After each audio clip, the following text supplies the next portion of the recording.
Shanto. Abarigani. Welcome to the Black Lotus Civilization broadcast. That's BGNNBLC Radio. And I am your host, Emunrakati, and my co-host, Omo Sango, from the big NYC, and also from the good old wonderful Cameroon, back in the land of Mama Africa. Brother Omo Sango, what's good? Oh, Agubona, Habarigani. Habarigani. Habarigani. Habarigani.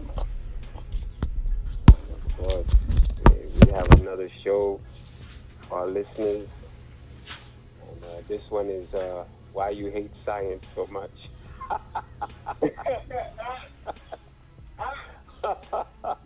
Yeah. Okay. Yeah, I cleared all the space, so they're going to hear the extra so they're going to get it clear today. Now, of course, we're going to leave off where we started. But we'll do a little dialogue before we go into it. Is there anything that you would like to mention to our listeners today, Brother Omo Sango?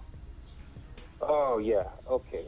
Well, just a reminder, we have ceased to continue in the pathway of presenting to our listeners the depth of what we had initiated in our research concerning Manetho and all the other characters involved, and Oikon, who is the great teacher who taught in the University of Alexandria, who was a very busy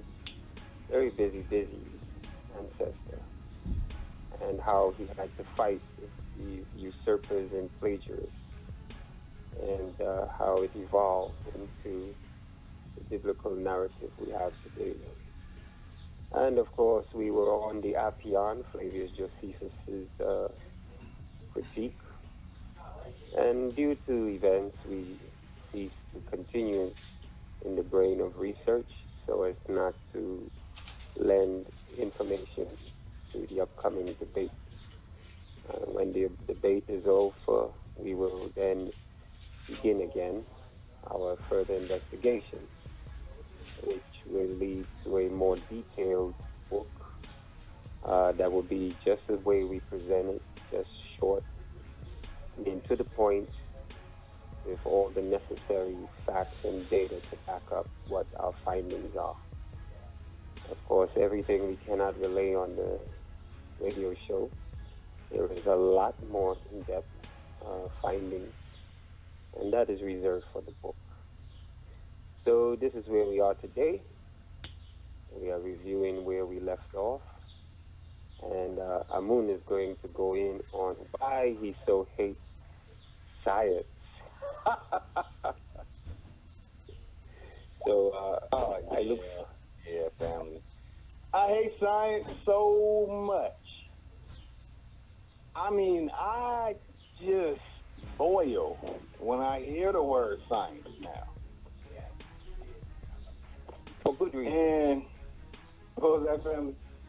I said for good reason, for a very good reason. Oh, yeah. So, in case, our brothers and sisters didn't understand what we were explaining from the last, debunking of the science session. So welcome back to the Black Lotus Civilization. And I just hope you can bear with us, because you are about to hear the destruction, the utter annihilation, the total extermination of science. And I want this to resonate in everybody, because I hate science. Now, I was always struggling with which one do I hate more, family. I was like, do I hate philosophy more or do I hate science more? You know, and I don't know, I was always bothered by it. Philosophy. Because it was like, whenever I felt like I was done wrong and I should cause the same harm to the person who did me wrong, someone would always come along and say some type of philosophy that would make you not want to cause someone harm.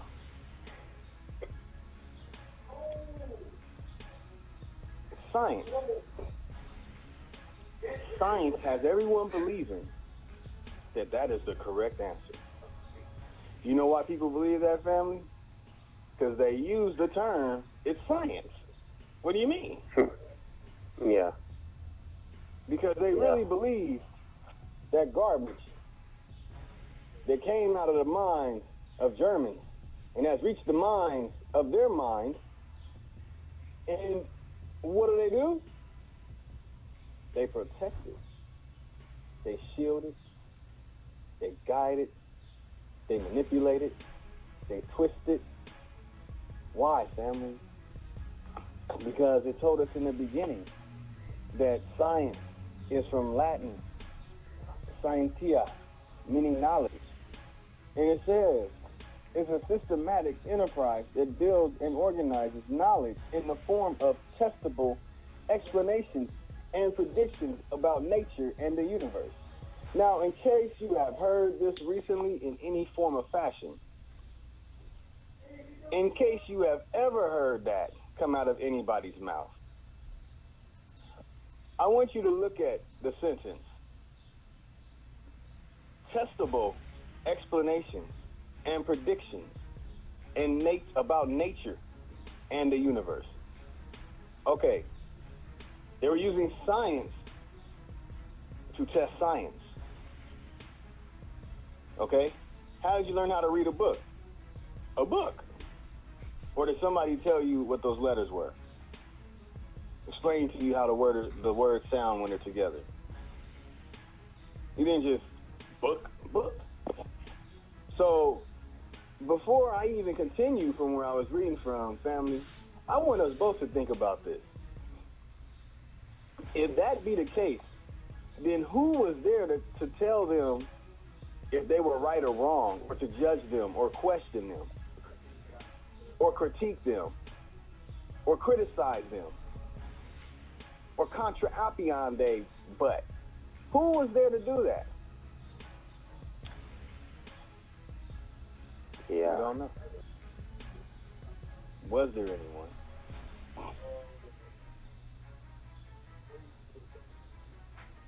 Well, we have a clue on who some of them are. You know, the ones who they be killing. Yeah. The ones who you hear killed, tortured, tormented, castrated, burned, hung, stabbed, put in torture chambers, split from horses. Yeah, those are the ones.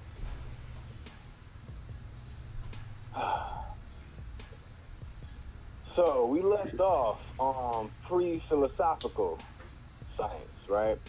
And then we went into the philosophical study of nature, right?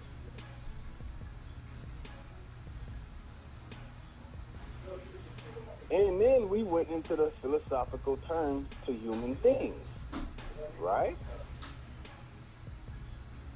But we did not yet go into medieval science and foundations in its full, Renaissance and early modern science, Age of Enlightenment, 19th century, that'll be the 1800s, 20th century, that'll be 1900s, and in the philosophy of science. So are you ready, family? Sure, I'm ready. I'm definitely ready. All right, this is a very, very conflicting show. All right? This is very, very conflicting because there's a lot of people who base everything they know upon science. And what they don't know is they have almost made it a religion. In fact, family, they did make a religion out of it. That's right. I was about to Called say. Scientology. Yeah. And that must mean that's some pussy Scientology. Isn't Islam now agreed that they are a part of Scientology? Oh yes. Nation of Islam has what they have done joined with Scientology. They're being uh, they're being one and the same now. There was one statement by a minister stating that even though who is it? They believe that Fard Muhammad may have met with whoever from Scientology. Some statement like that. I had it fresh in my mind when it first came out. It's a controversial case. Anyone can look at it on YouTube. Just YouTube Scientology and the Nation of Islam, and they'll get it for themselves. Yeah, please go get it. Now, let's see what they have to say about medieval science and foundations for scientific method. Let me read that again. Medieval science and foundations for scientific method. Damn, dude, we might have a problem in the title. Oh, sure. I thought medieval times, they riding around jousting on horses and come on with their clumpets, gather down from 100 yards and come rushing at each other. And then try and see who can hit who off of the shield.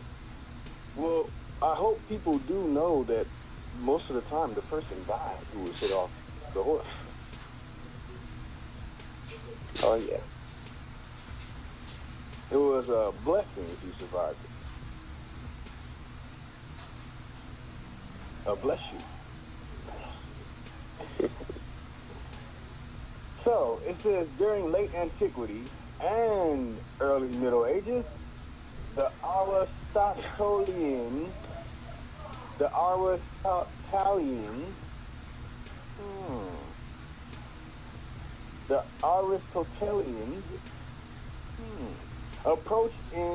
approach to inquiry on natural phenomenon was used. Okay. Would you like me to read that again? Oh, sure, please. Are we During talking about Aristotle? Yeah. So it's all Aristotle based, Aristotelian or Aristotelian. And his approach to inquiry on natural phenomenon was used. What natural phenomenon? I thought scientific method is something that you test. You know, you use machines to test. So what was he using?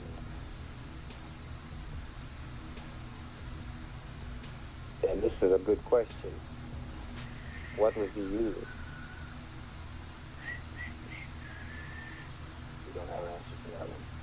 Some ancient knowledge was lost. Well, that answers it right there, doesn't it? Oh, or in some cases kept in obscurity. What does obscurity mean? Oh man, that one for the listeners. Yeah.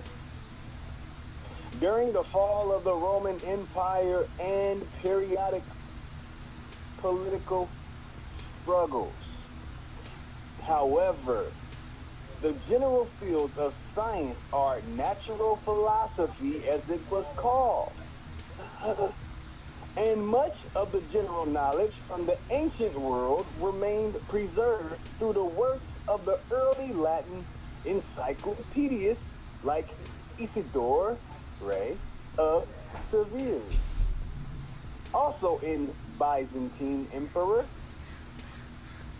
I'm sorry, also in the Byzantine Emperor or Empire, many Greek science texts were preserved in Syriac. What did he just say? Greek sciences were preserved in Syriac. Now, didn't they say earlier that many ancient knowledge was lost? Now here we're seeing that it survived. And now we're hearing that the source of it comes from this Greek records. But although it's Greek records, it's written in Syriac.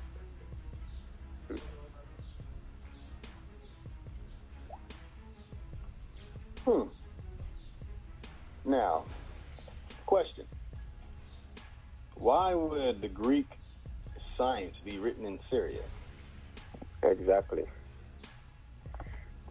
Unless the Greek was not, as a writing system, was not created yet. Which came first?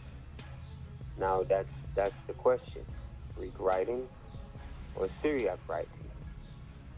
But isn't the Greek writing at the bottom of the Rosetta Stone? Sure it is. Then we have one of the biggest problems in scientific history. Yeah. Because why would Greek knowledge have to be presented, preserved, or recorded in Syriac? And then from the Syriac dispensed into medieval Europe. Not to mention the other source is in Latin. So it's neither Greek, but we have Latin and Syriac records of knowledge entering into medieval Europe. We have a problem here. Yeah. My bad for being too loud, family. My bad. Extra. No, it's my just bad, too hardy. My bad. Nah, it's one of those hearty laughs. Or something that, yeah. Think of the first line all the way to there. So Aristotle was writing in Syriac? Yeah. But the Rosetta Stone bottom part is Greek, not Syriac, not Amharic, not Aramaic, not Hebrew, Greek. But the Aristotelians are using Syriac. Well, that's what Isidore of Seville is using. But listen, translations done by groups such as Nestorians and Monophysites. Now we're getting somewhere. In case someone has just started listening and you have just heard a whole bunch of these names, and you're probably wondering, wow, man, I wonder what religious stuff they're talking about. Nope. Gotcha. We're talking about science.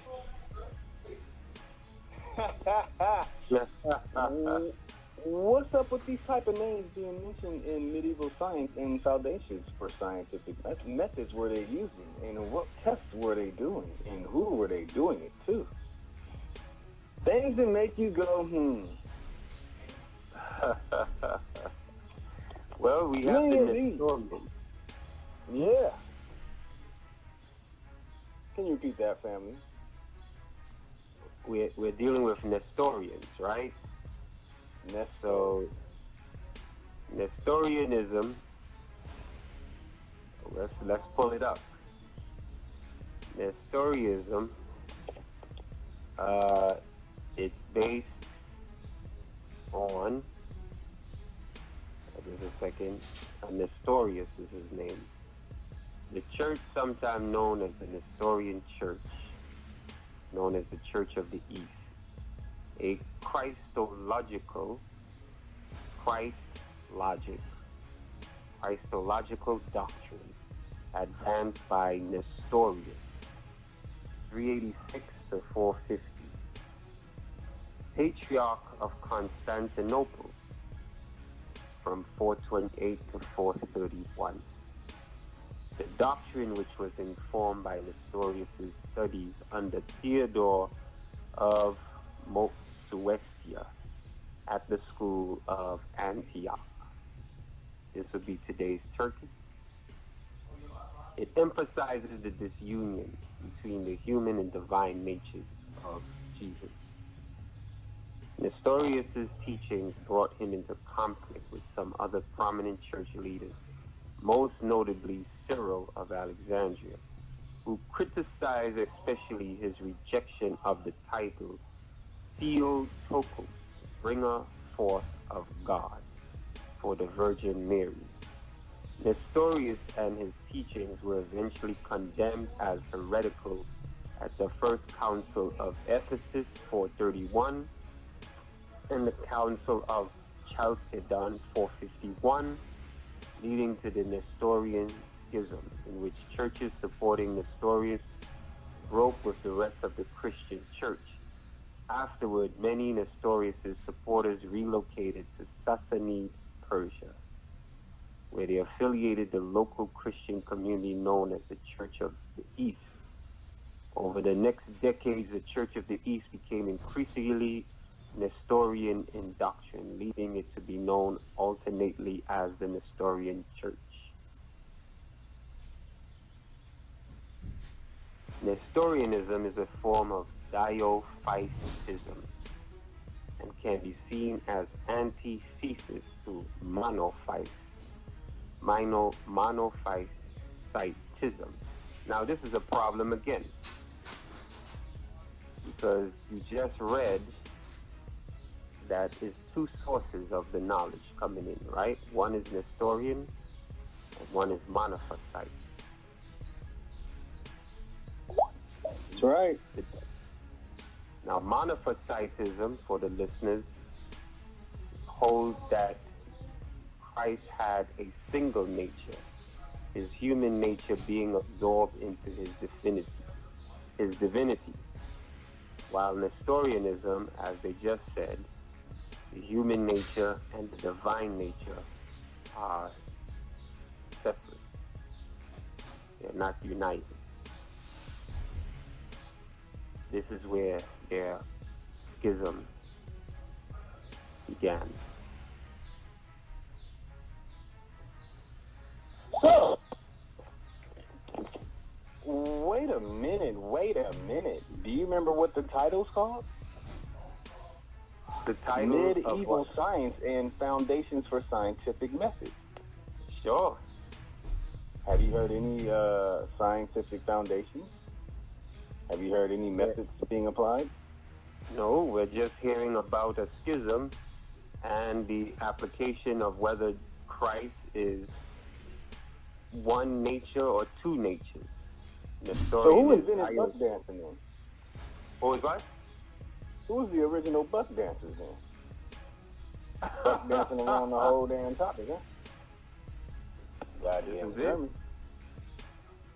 This is it. Now, get this. Many of these were translated later into Arabic under Caliphate? Caliphate. The Caliphate, yeah. During which many types of classical learning were preserved and, in some cases, improved upon. During the Islamic Golden Age, where did that come from? A Muslim scholar named Ibn al-Haytham, who is considered by some to be the father of modern scientific method. Interesting.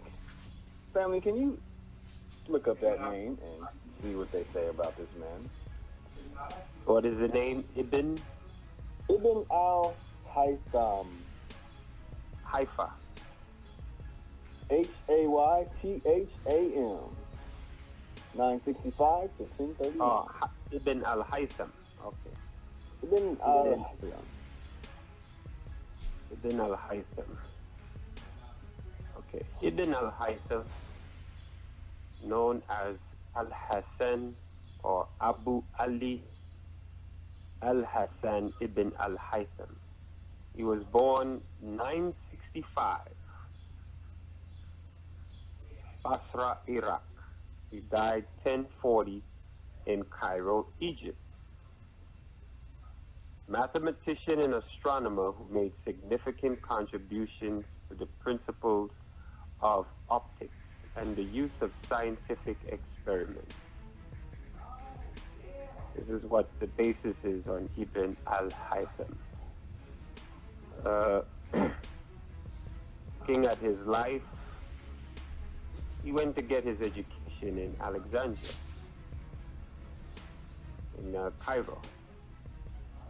They say conflicting stories are told about the life of Ibn al-Haytham, particularly concerning his schemes to regulate the Nile. In one version told by the historian Ibn al-Kifi, Ibn al-Haytham was invited by al-Hakim, who reigned between 996 and 1021, also known as the Mad Caliph, to Egypt to demonstrate his claim that he could regulate the Nile. However, after personally reconnoitering near the southern border of Egypt, Ibn al-Haytham confessed his inability to engineer such a project. Although still given an official position by the Caliph, Ibn al-Haytham began to fear for his life. So he feigned madness and was confined to his own home until the end of al-Hakim's caliphate. Ibn al-Kifi also reports that Ibn al-Haytham then earned a living in Egypt largely by copying manuscripts. In fact, he claims to possess a manuscript in Ibn al-Haytham's handwriting from 1040. There are three lists of Ibn al-Haytham's writings, the first of which comes with his autobiography, that collectively enumerate almost 100 works. It has recently been plausibly argued that there were two Ibn al-Haytham. Al-Hassan ibn al-Hassan, the mathematician who wrote on optics, and Muhammad ibn al-Hassan, the astronomer philosopher, who wrote the autobiography and the works in the first and second list. More confusion. And they still wonder why I hate science? All right. You think that was good? So Ibn al-Haytham, who is considered by some to be the father of modern scientific method, argued for it by emphasizing experimental data and reproducibility of its results. Didn't I read that somewhere before? Yes, you have. But it also gets worse. In his book, the Kitab al-Manayir, which is the book of optics, it shows some influence from Ptolemy's 2nd century AD book of optics.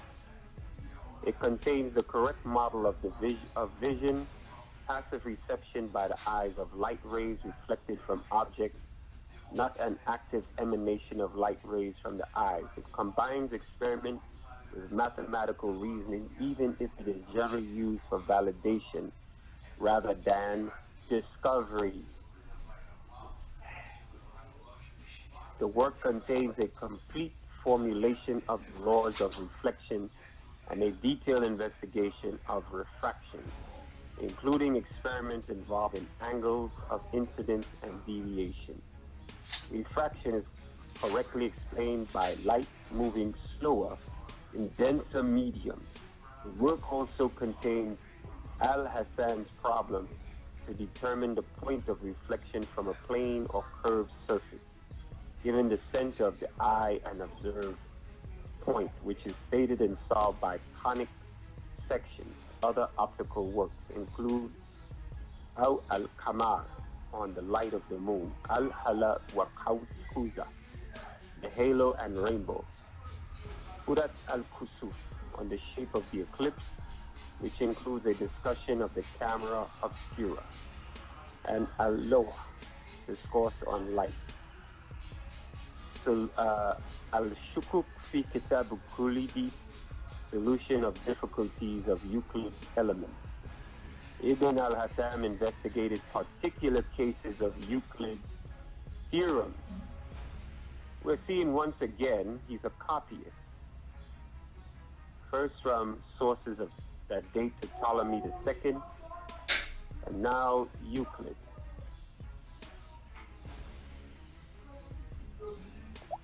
Ibn al-Haytham,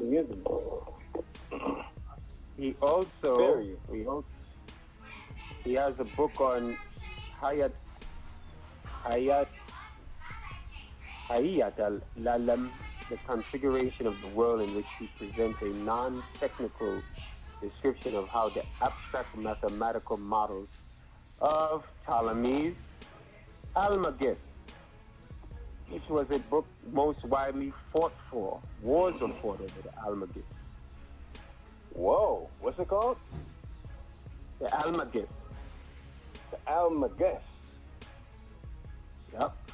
Ptolemy's, the mathematical models of Ptolemy's Almagest can be understood according to the natural philosophy of his time. Well, this early work.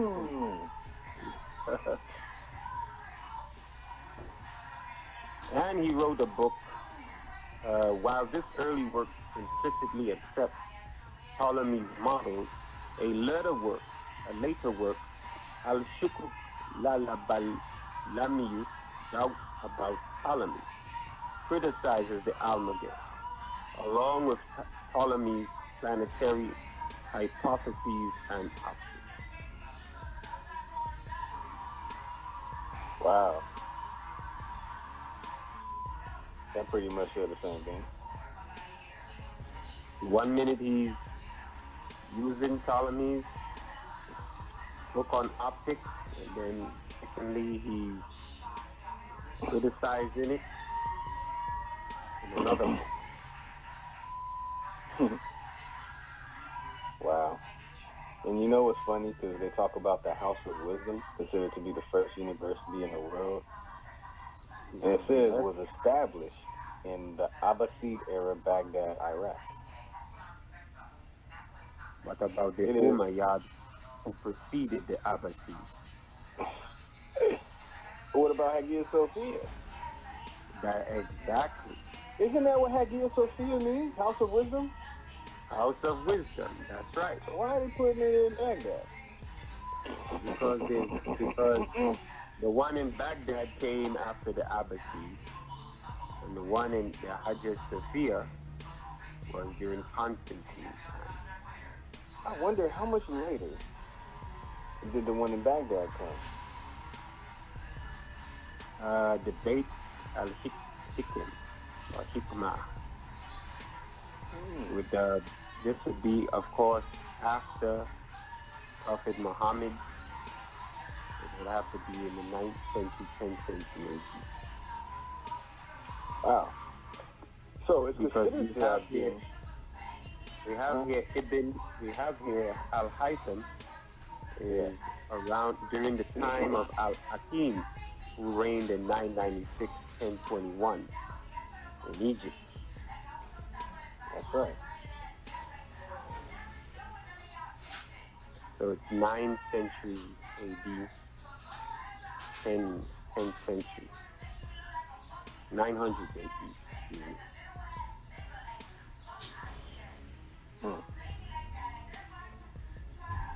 Family, they said it's considered to have been a major intellectual center during the Islamic Golden Age. In the later medieval period, as science in Byzantium and the Islamic world waned, Western Europeans began collecting ancient texts from the Mediterranean, not only in Latin, but also in Greek, Arabic, and Hebrew.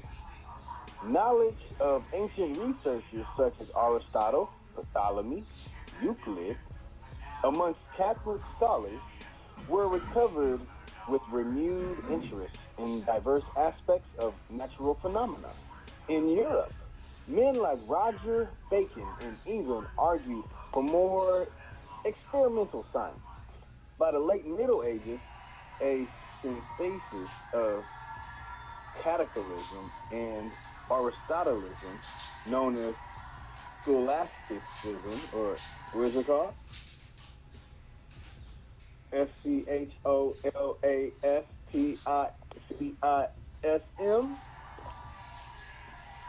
Isn't that the curriculum that we run on today? That's right. Scholasticism. Scholasticism, huh? Scholasticism. That's right. Was flourishing in Western Europe. All your scholars, to be a scholar, have the mind of a Western European, which had became a new geographic center of science.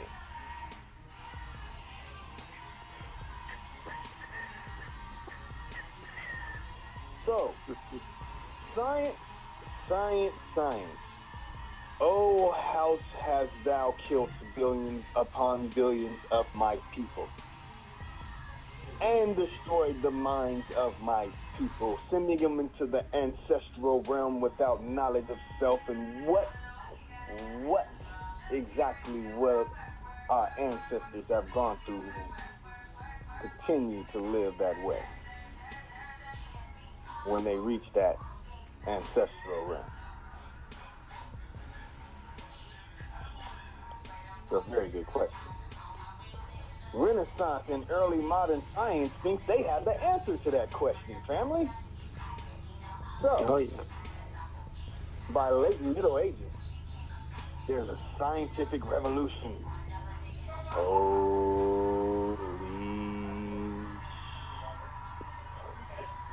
Especially in Italy, there was an influx of Greek texts and, wait for it, scholars.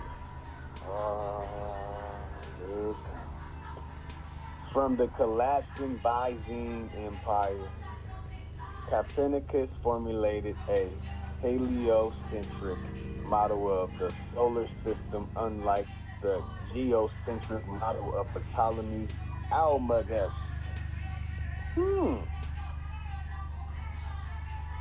All aspects of scholasticism, or scholasticism, were criticized in the 5th and 16th centuries. One author who was notoriously persecuted was Galileo, who made innovative use of experiment and mathematics.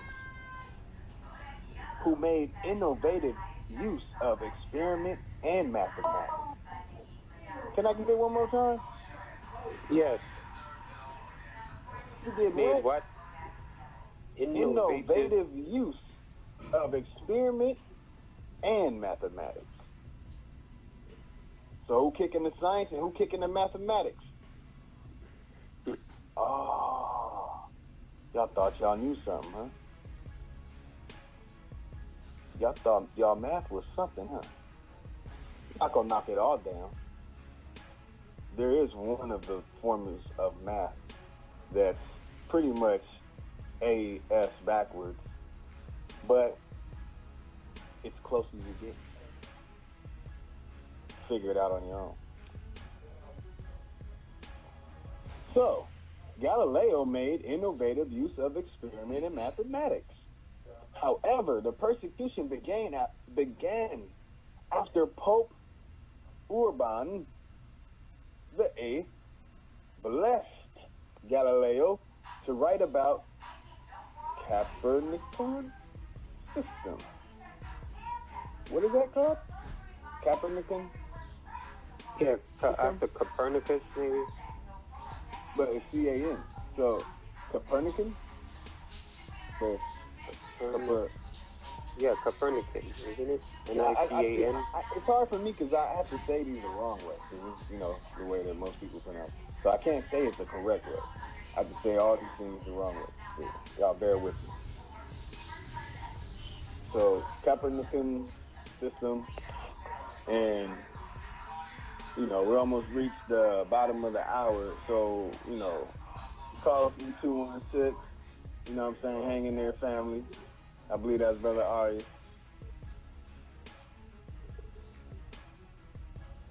Real tune, family. All right.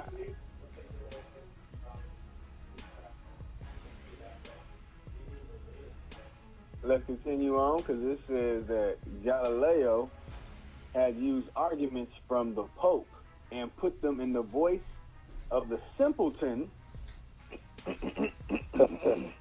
Put them in the voice of the simpleton in the work, Dialogue Concerning the Two Chief World Systems, which caused great offense to him. I repeat again, Renaissance in early modern science. What did it bring to the world?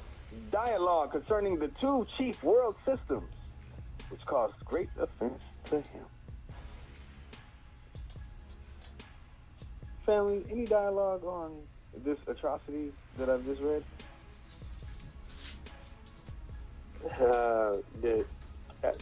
This is on Galileo, correct? Galileo, Pope Urban the Eighth. And there's a dialogue between them. That's right. On the two world views. Mm-hmm. And it's between the 15th and 16th century. So that would be in the 1400s and the 1500s. Wait a minute. What was going on in the 1400s, family? The Inquisition. Science was being destroyed, and learning was being destroyed in favor of a solid... No, they were creating science. Right. They were creating it, but they were also persecuting knowledgeable people. That's right, because anybody who talked against the science, they killed. But what did they say to us? Oh, they were killing people for doing witchcraft and, cooking and eating roots and, putting bugs in their food and, doing stuff like knocking down a tree, splitting the tree in half and getting the larvae out of it and chopping up the inside and smashing it up and mixing it with the food, eating the herbs and the roots and stuff and living by the ways of nature. Well, they had to get rid of them. That was the dialogue concerning the two chief world systems. Hear it again. Dialogue concerning the two chief world systems. And I doubt they use the English that we use today in that time. Well, if you're talking about a dialogue between the two world systems that already existed, which means one is new and one is ancient. Oh, what did you just say? One is new and one is Testament, Old Testament.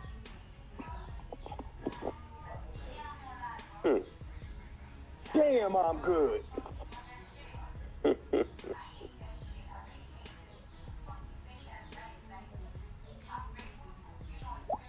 let that resonate right now.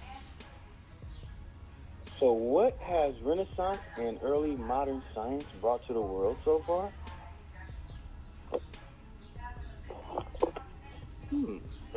So far, dialogue between two world systems.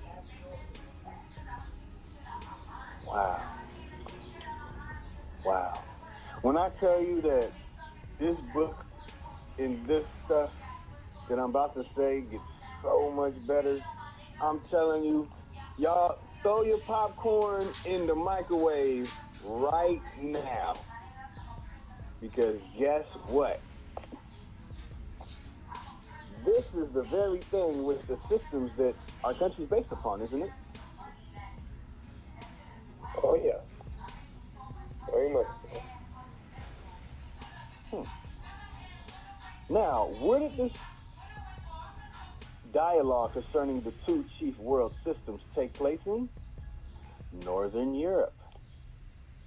The new technology of the printing press was widely used to publish many arguments, including some that disagreed the church dogma.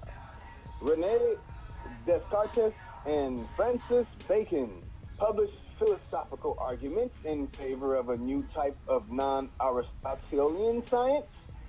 Descartes argued the mathematics could be used in order to study nature, as Galileo had done, and Bacon emphasized the importance of experiment over contemplation. Become questioned an Aristotelian concepts of formal cause and final cause, and promoted the ideal that science should study the laws simple natures such as heat, rather than assuming that there is any scientific nature or formula cause of each complex type of thing.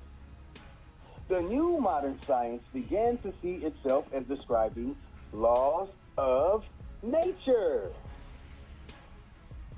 I would like to stop there, family. How many types of wrong did I just read? Oh, I've lost count. Law of nature.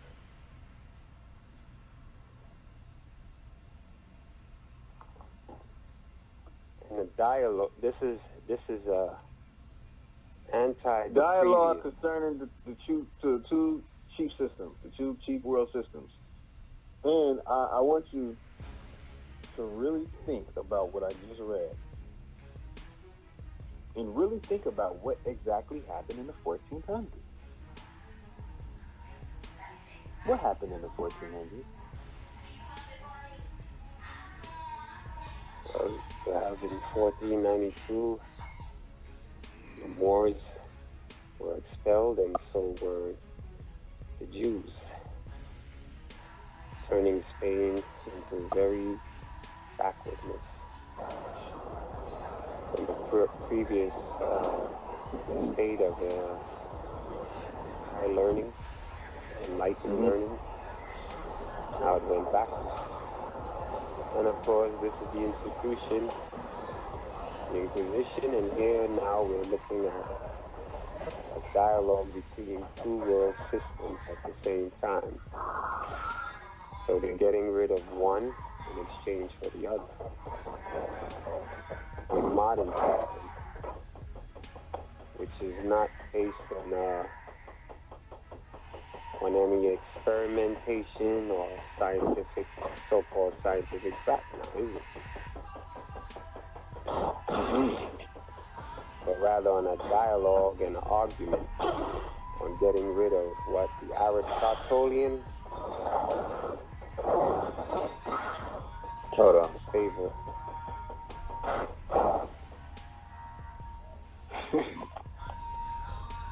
You already know what that word.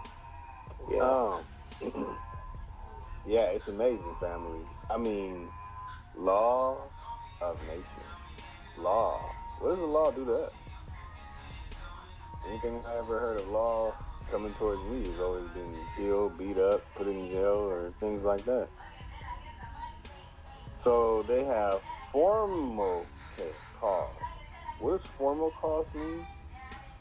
Of each complex type of thing. So that's what they did, the formal cause of each complex type of thing. Okay, listen to this. Dialogue concerning the two chief worlds, formal cause, laws of nature, mechanistic, dogma, Rene Descartes, Francis Bacon, Pope Urban VIII, Galileo. What happened? What kind of war on Africa happened during this time? 1800s, you'll have the, this is when the Turks come in. The Ottomans begin to recognize. This updated approach to studies in nature was seen as mechanistic. Bacon also argued that science should aim for the first time at practical inventions for the improvement of all human life. Is that right, Bacon? Whose human life are they talking about? There's of course, and what invention? War invention? Age of Enlightenment. In the 17th and 18th centuries, the project of modernity, as had been promoted by Bacon and Descartes, led to rapid scientific advance and the successful development of a new type of natural science, mathematical, method, method, methodological, method. What man? You have these stupid words. So methodically, Methodically. experimental, yeah, and deliberately innovative. Newton and Leibniz, just say Leibniz, succeeded in developing a new physics, now referred to as Newtonian physics, which could be confirmed by experiment and explained using mathematics. Okay, what are they experimenting on? And what is it? Mathematics? Okay, do we have any evidence that this is true? Do we have any evidence of putting something in a tube and it goes to a certain level, what it's really doing, and what's the real chemical function? Do they really know, or they just know the outcome? Do they know what they're doing, or they just know outcomes from doing something? You get it? Because when Africans do stuff, they know what they're doing before they do it. But when they're doing something, it's based on outcomes. Dead science. Die. Which could be confirmed by experiment and explained using mathematics. Leibniz also incorporated terms from Aristotelian physics, but now being used in a new what? This word again? Teleological teleological way, and example energy and potential.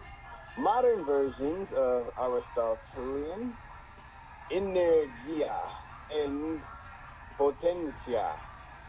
In the style of Bacon, he assumed that different types of things all work according to the same general laws of nature, with no special formal or final causes for each type of thing. It is during this period that the word science gradually became more commonly used to refer to a type of pursuit of a type of knowledge, especially knowledge of nature, coming close in meaning to the old term natural philosophy. Wow. What happened in the 1600s and the 1800s? Wasn't slavery going on in the 1600s? And let's go back to the first one. Wasn't there slavery going on in the 1400s and the 1500s? Wasn't that when it was starting? Like real bad? With the expulsion of the Moors, those that remain were put in slavery. And then it was forced conversion. There was those that were children of amalgamated parents. They would single them out by testing them, by offering them to eat a plate of pork. That's how they would single out and figure out if they were Jew or Muslim.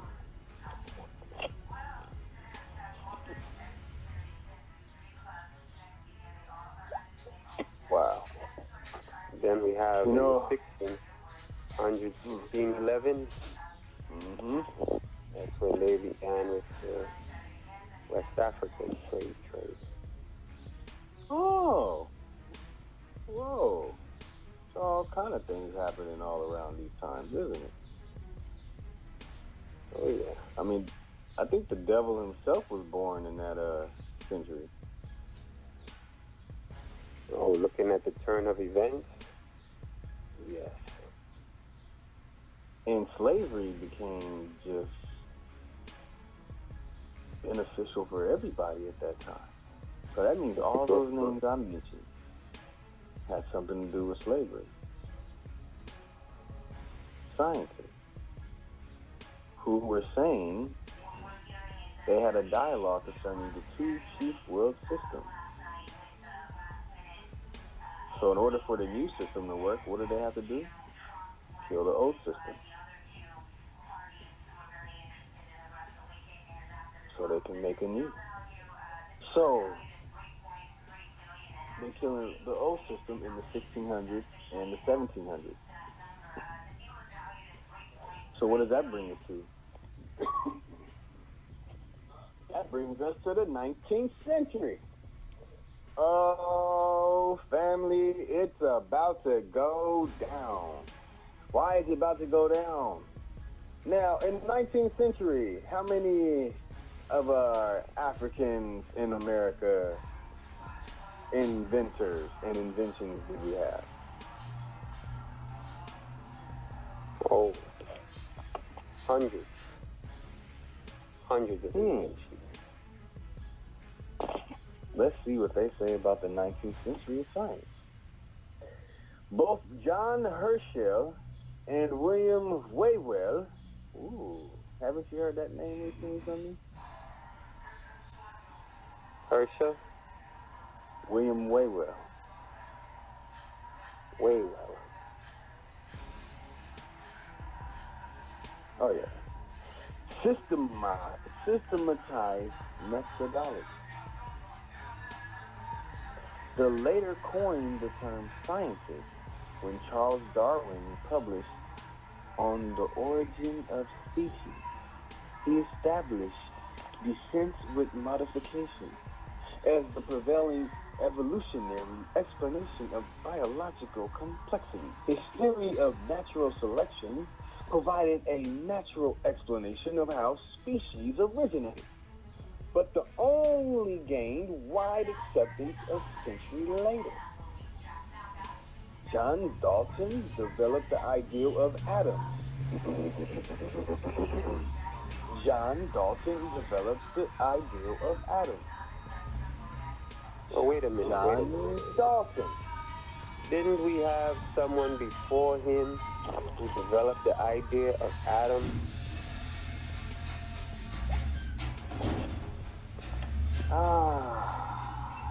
That if you break this and you break something down to its least smallest component, that's the atom. Yes. Whereas physically, if you break something down to the smallest component, you have a crumb.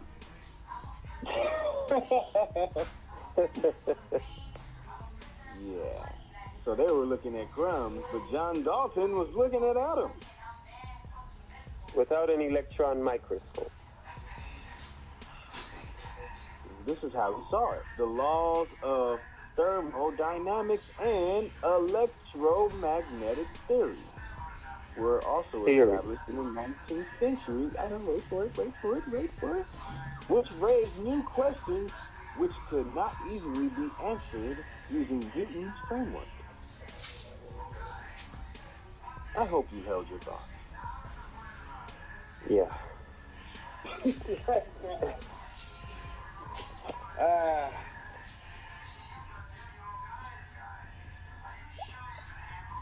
No, this is very interesting, isn't it? Very interesting. John Dalton. Can you tell us who John Dalton is? John Dalton? Yeah. Please, family. For the family. Yeah, sure. John Dalton Born September 1766, Eagle Field, Cumberland, England. Died 1844. Was an English chemist, meteorologist, and physicist. He is best known for his pioneering work in the development of the modern atomic theory. And he's best known also for his research in color blindness. Now, his atomic theory, which is the modern atomic theory, and his research in color blindness. The atomic model is what he put together.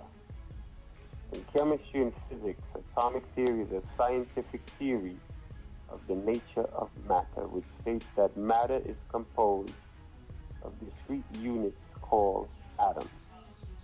It began as a philosophical concept in ancient Greece and entered the scientific mainstream in early 19th century when discoveries in the field of chemistry showed that matter did indeed behave as if it were made up of atoms. Well, didn't he just say that it was theory and not experimentation with results? And also, I'd like the listeners to keep in mind, anytime they hear Greek knowledge or Greek learning, it's actually now valid.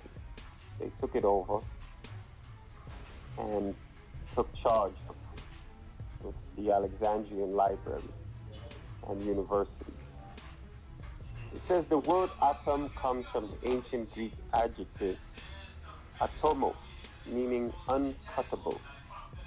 19th century chemists began using the term in connection with the growing number of irreducible chemical elements, while seemingly appropriate around the turn 20th century through various experiments like electromagnetism, radioactivity.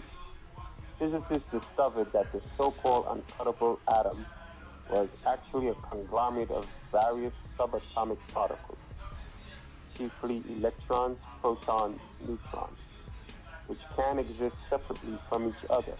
In fact, in certain extreme environments such as neutron stars, extreme temperature and pressure prevents atoms from existing at all. Since atoms were found to be divisible, physicists later invented the term elementary particles to describe the uncuttable, though not indestructible parts of an atom. The field of science which studies subatomic particles is particle physics. And it is in this field that physicists hope to discover the true fundamental nature of matter.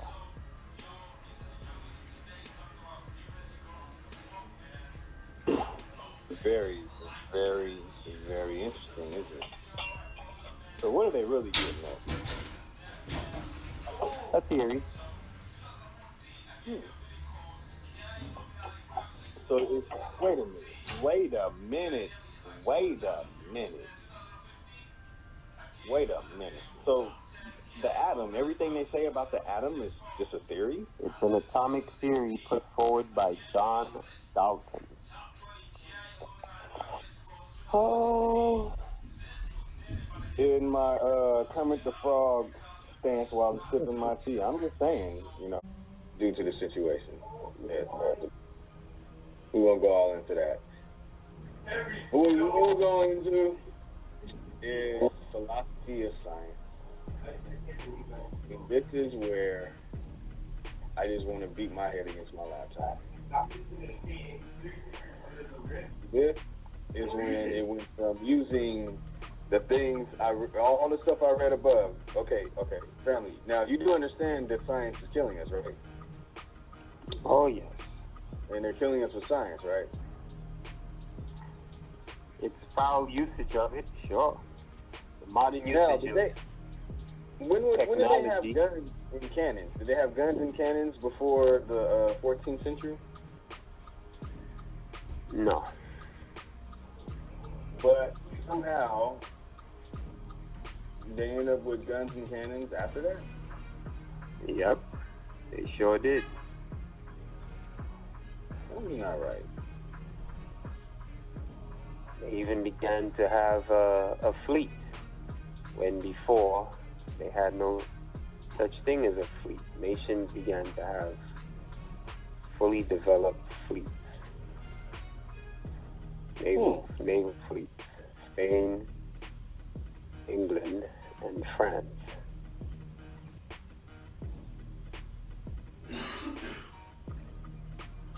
It's a whole lot of stuff to think about, ain't it? Don't it make you just start rethinking everything? Doesn't it just starts reshaping your thoughts, right? What are they saying in that A backwards movie, in 300? It's like a wind that you feel, the sound, and you feel it, and here comes some Urudus coming out, looking all extra feminine and dyke-like, like they're doing something. And, you know, it's like that now, because science has murdered billions of our people. And they have murdered billions of our people in the name of science since the 1400s. So it was science, those scientists, that went and attacked Africa.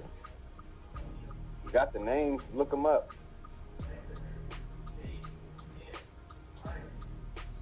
You look it up. We got to remove history and make some new shit up. Who comes up with something like that? All right, there go my curse word. Excuse me. It's hey, this is I hate this topic. Like I said when I first started it, I didn't want to do it. And you know what? I'm gonna go so far to say this, family. I'll keep it 100 on something right now. Brother Omo. Yeah. 3 months ago, was I not just making music beats, rap beats and stuff? Oh, not wasn't even worried about this stuff, was I?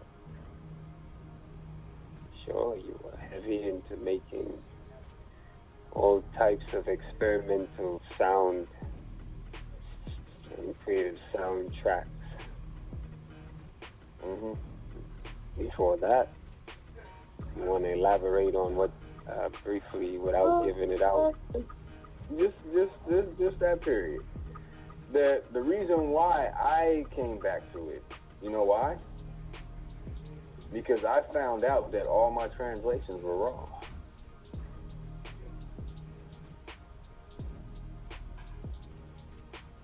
I wasn't even worried about this. I just happened to find out that all my translations were wrong. I had to find out that I found out. That's all I have to say. We'll leave it at that. So this is what we have now. And this is the situation we have right now. So family, I've been going at it for a whole hour and a half, family. Can you kind of enlighten more on the question you asked me so I can make sure I answer it correctly? That you asked me after you said, how can I show...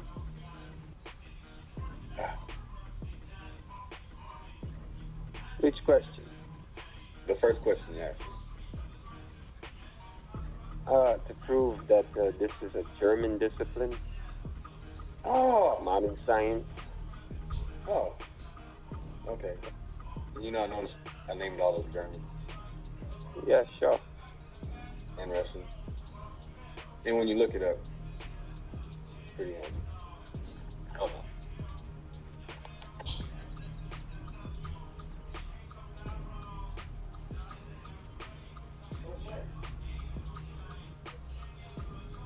Yeah, family. Yeah.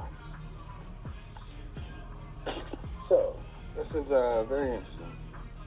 That, they were all Germans, man. They're all Jesuit Germans and whatever name you want to call them. You just call them, I don't even know. What should we call them? That's a toughie. Oh, what? I said that's a toughie. What should we call them? At this stage, we're stuck with a bit of a problem here. What we have learned of science as an exact discipline is becoming more and more theory upon theory, expounded by the so-called fathers of this exact discipline. You know what? You know what? I'm gonna do this one. I now call the country of Europe and people who are Europeans and people who have European mind states and that Western mind state or into science and stuff. I call your country and your way of thinking the enemy.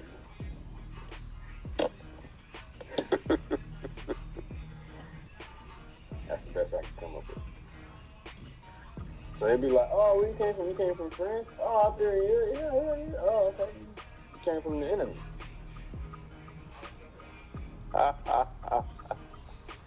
They tell you, I'm going out to Great Britain. Oh, you going out to the great enemy?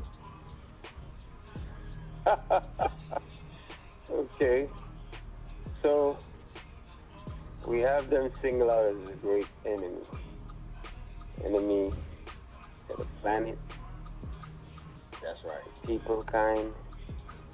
To nature, everything they've been destroying. They're telling you. They're here. They're telling you that they want to destroy the nuclear arms race. Who are they racing? Themselves. What? Who can make the most bombs to blow up the whole world? In case, that they find out that we really don't belong here.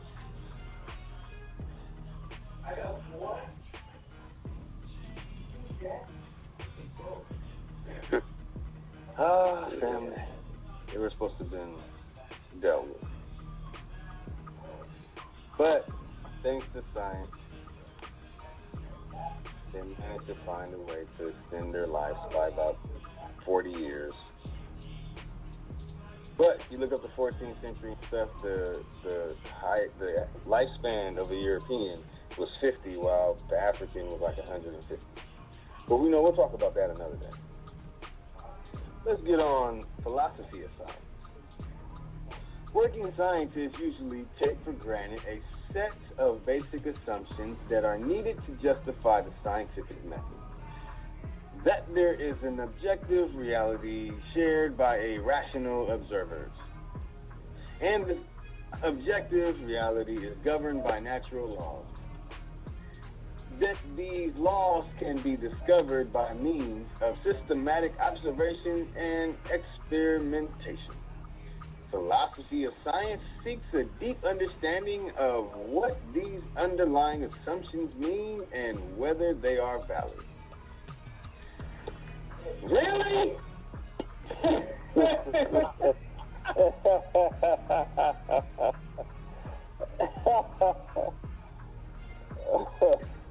No wonder why we got lawyers. Assumptions. Nothing but a group of assumptions. And then they're deemed valid or invalid. Wow. So they really don't know what the atom and all that stuff is. They don't know what particles is. They don't know what the heck they're talking about, because guess what? They just made those names up. You don't even know what it means. You don't even know what they're talking about. What they're really saying is, we're finding out ways to kill you.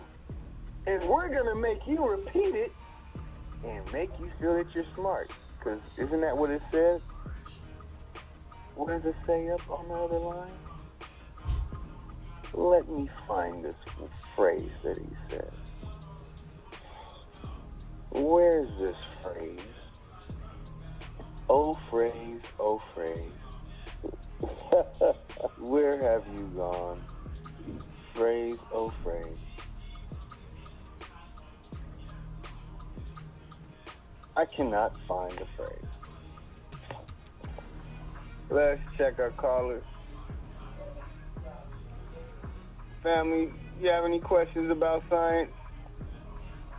No, I'm kind of back to the drawing board, sort of thing. It's what I've just heard. I'm really back to the drawing board. I'm now at the point where science, a subject that one of the disciplines I love so much. Now I'm here saying to myself, I have to rethink, relearn or unlearn certain things. And it gives you quite a emotional frustration, even anger. Because you all groomed in our schooling that this was an exact discipline. I myself was convinced. And here I'm finding out it is not an exact discipline. It is not based on a true investigative research, but more theory. And as you just read,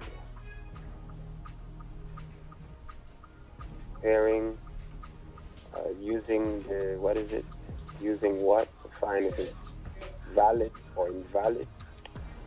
Some of the last phrase? Yeah. Let me get it down there. Okay. Working scientists usually take for granted a set of basic assumptions that are needed to justify the scientific method. That there is an objective reality shared by all rational observers. That this objective reality is governed by natural laws. That these laws can be discovered by means of systematic observation and experimentation. The philosophy of science seeks a deep understanding of what these underlying assumptions mean and whether they are valid. Would you like the after phrase? Really?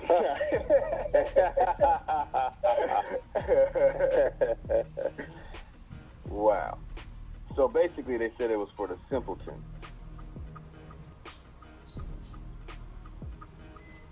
That was for the simpleton. That's what science is for. The simpleton. So basically what that means is science is fake. And whatever is real or created, they've been keeping that from us. They've never told us how to make anything in science. That's why we haven't made a damn thing, because science is fake.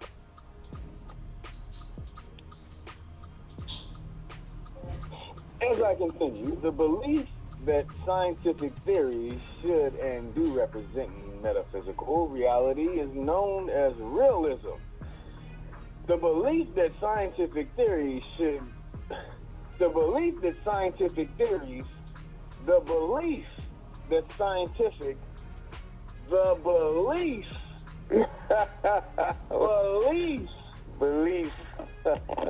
not knowledge, not knowing, the belief.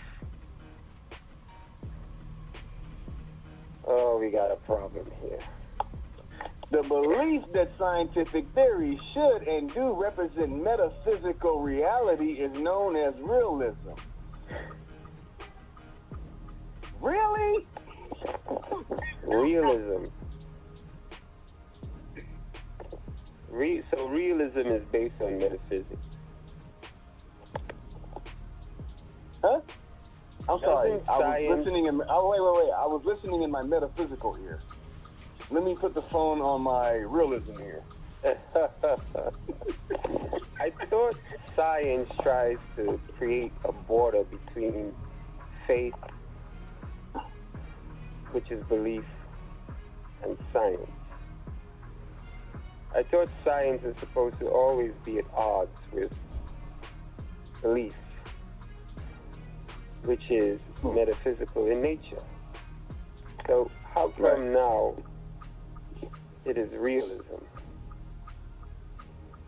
Would you like to hear why? Oh, please. This is... It can be contrasted with anti-realism. Okay, so it can be contrasted. That's why, okay. So metaphysics is realism, and it can be contrasted with anti-realism. You had to say it just to really just be like, people really believe this shit? No. I mean, here we're hearing that realism is based on metaphysics. In other words, everything has a soul. That's realism. I thought that science was supposed to be dealing with things that are more concrete as what can be proven by a method.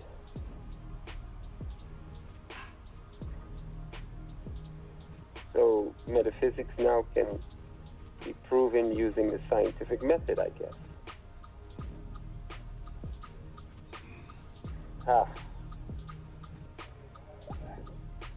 I'm not trying to convert you away from science. I'm just trying to get you to really kick the science. Kick the knowledge. Kick the dirty habits. Let's free our people of this shit. You heard me curse a lot today because it's a little stressful just thinking of it. That people who are African in America, our people, our families, who go to church, who are into religion, those who are not, just live the street life, those who live the worst forms of life, all our people everywhere around the globe that are being murdered and massacred, and all the horrible things that we are going on, and it's going on in the world, and we're sitting waiting for something to happen. We're waiting for someone to do something. Been waiting for someone to come up with those ideas.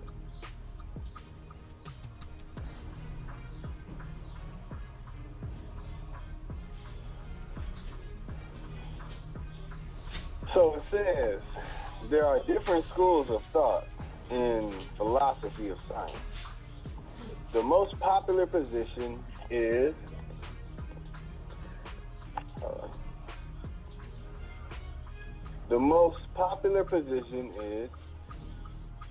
imperialism. Family, can you expound on what imperialism is? What? Imperialism. Imperialism. EMPIRCISM.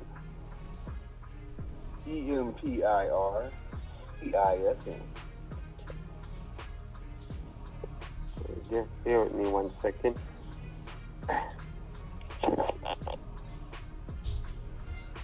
As I was looking up the scientific method. Now we're going to look up imperialism. Bear with me 1 second.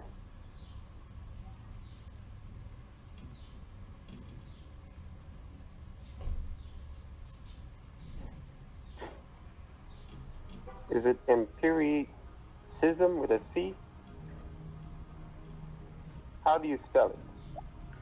EMPIRICISM.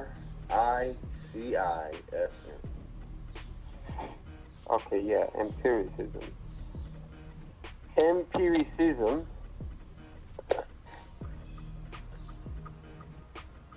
the theory that all knowledge is derived from sense experience, stimulated by the rise of experimental science. It developed in the 17th and 18th centuries, expounded in particular by John Locke, George Berkeley, and David Hume. Empiricism. Experience. Knowledge comes only and primarily through the senses. Knowledge comes only or primarily from sensory experiences. So your knowledge is based on only what you experience through your senses. One of several views of epistemology, the study of human knowledge, along with rationalism, skepticism. Empiricism emphasizes the role of experience and evidence, especially sensory experience, in the formation of ideas over the notion of innate ideas or traditions. Empiricists may argue, however, the traditions or customs arise due to relations of previous sense experiences. Empirism, used by natural scientists, asserts that knowledge is based on experience, and that knowledge is tentative and probabilistic, meaning it's a probability, subject to continued revision and falsification. Do you hear that?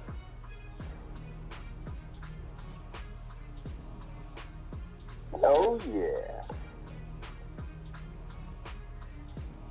Dirty, ain't it? Subject to continued revision and subject to falsification.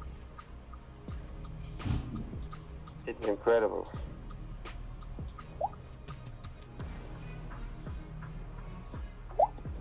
Now, when I told you that I was taking on science, did you know any, did I, like, go, I want the listeners to know.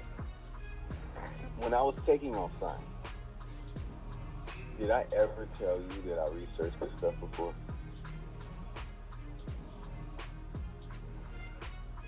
No, you did not.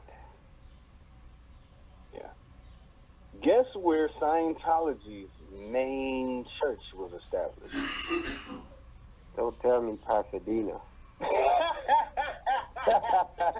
Where Einstein made his, that was his backyard, his home. Who want to play German call out? Who want to play German call out? Guess where all the Germans went?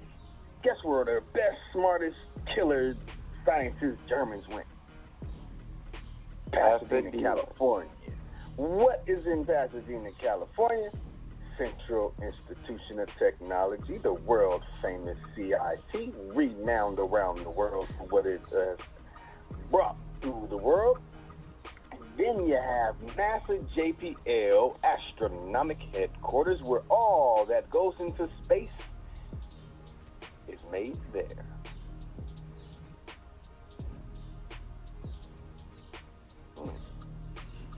Did we have rockets flying in space before World War II? No. Did we have rockets flying in space after World War II? Oh, sure. Okay. Where were they making the stuff? Where was Einstein and them at?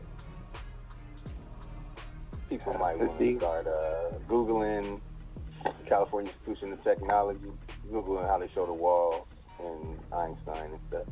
You know, check it out. I used to go there all the time. Look at all that shit. I used to go there all the time and look at all of it, all the mathematical equations, all the quantum sciences, all those places, NASA JPL headquarters, and the mountains around them and above them, and I know the history. Don't play with me because I'm not finished with science. So, imperialism is very interesting, isn't it? And that's the most popular position.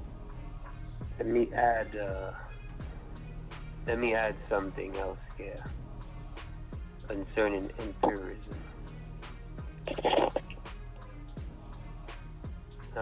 Concerning imperialism is based on three components. Look at this: materialism, sensism, and positivism. On top of the list, on these three, empiricism appears in the history of philosophy in three principal forms: materialism, sensism, and positivism.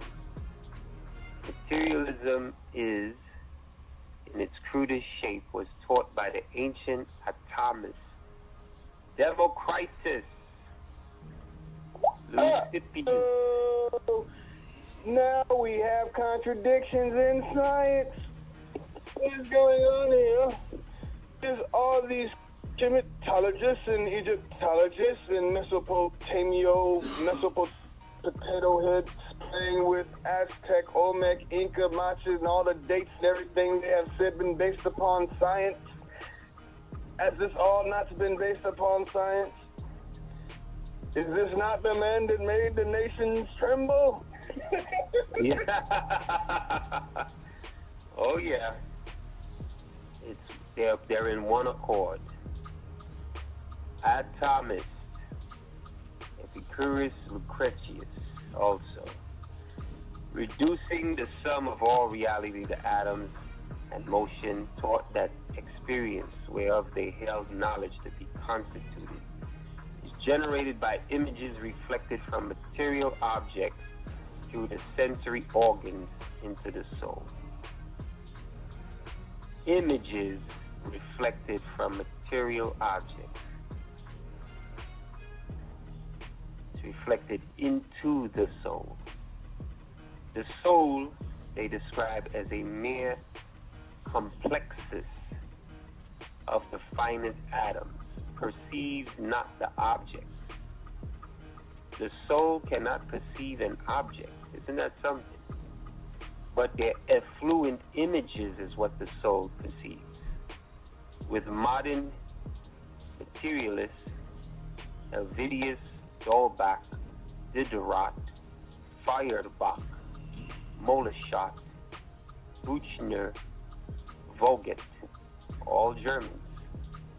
Knowledge is accounted, in their view, knowledge is accounted for either by cerebral secretions or by motion.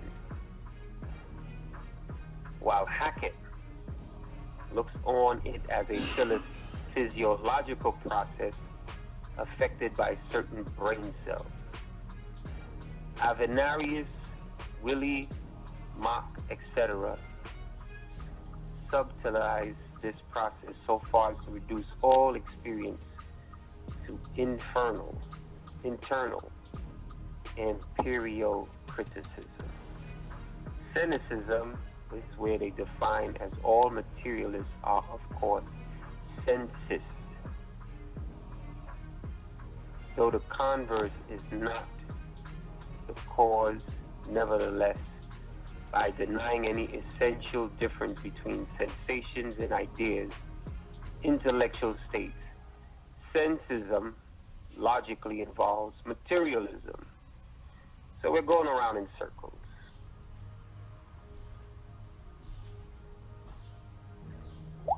Why, yes, they are, family, because it goes like this. If that's as it to be said, what that means is whenever they say that they're looking at an atom, that means that that atom is dead. Well,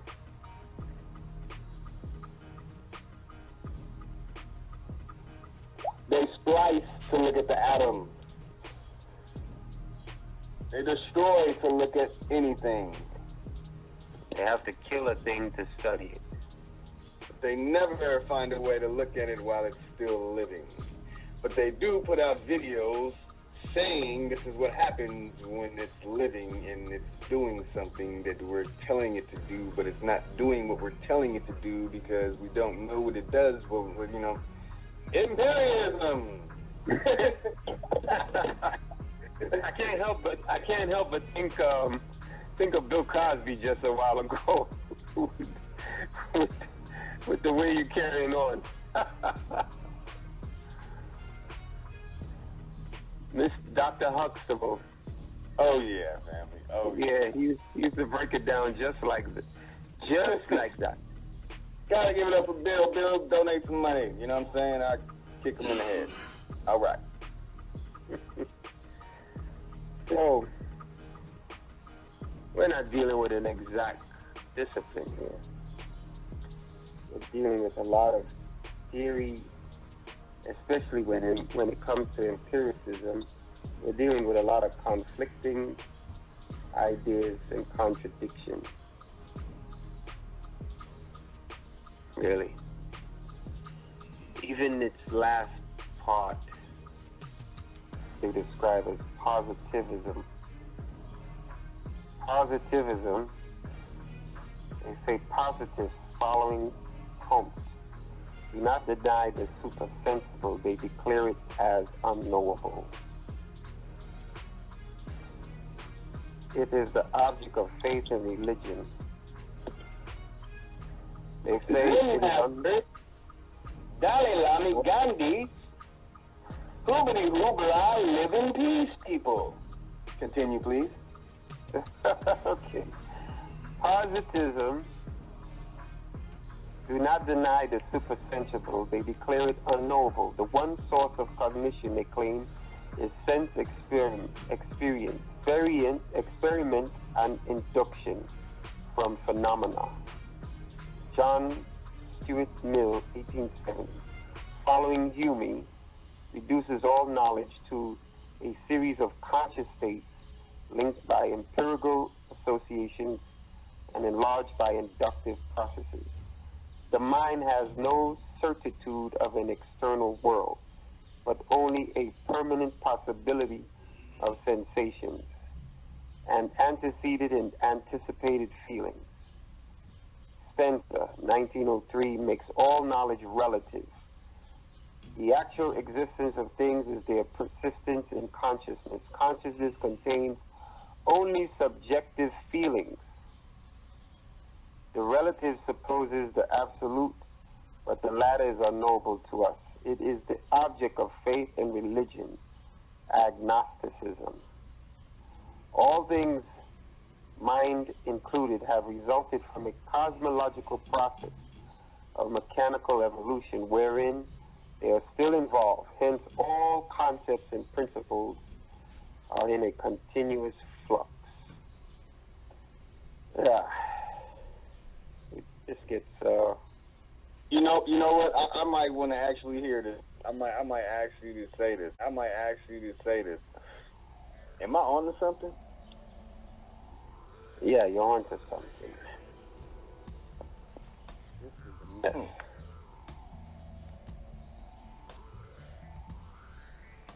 Okay.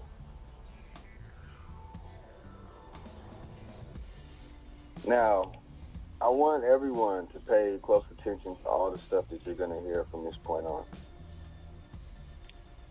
Because what you're going to hear from this point on, and once you let it go and you realize what it is, and you start calling the people from the country and the people of that way of thinking by the ancient name, enemy. They are enemy. Let's kill them. With soft metaphysics and realism.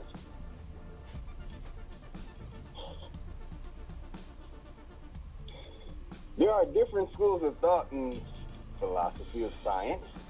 The most popular position is empiricism, which holds a knowledge it is created by a process involving observation, and the scientific theories are the results of generalizations from such observations. Empiricism generally encompasses inductivism, a position that tries to explain the way general theories can be justified by the finite number of observations humans can make and the hence finite amount of empirical evidence available to confirm scientific theories. What did I just say? That's what I was saying. I was just saying that myself. What was that? What? I'm lost.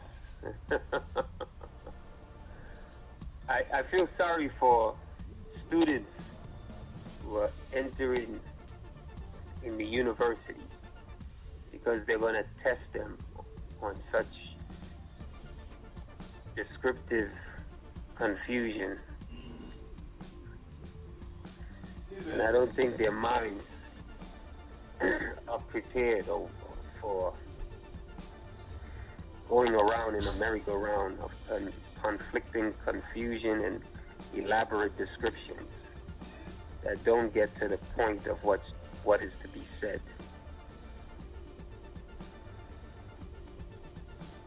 Yes, family, you heard it live here, and what I'm saying, if you didn't call in, you won't be hearing it right now, so I guess there's really no point in me saying that, but, on BGNMBLC radio, and we have a whole nother hour that's left, family. Do you know what's gonna happen?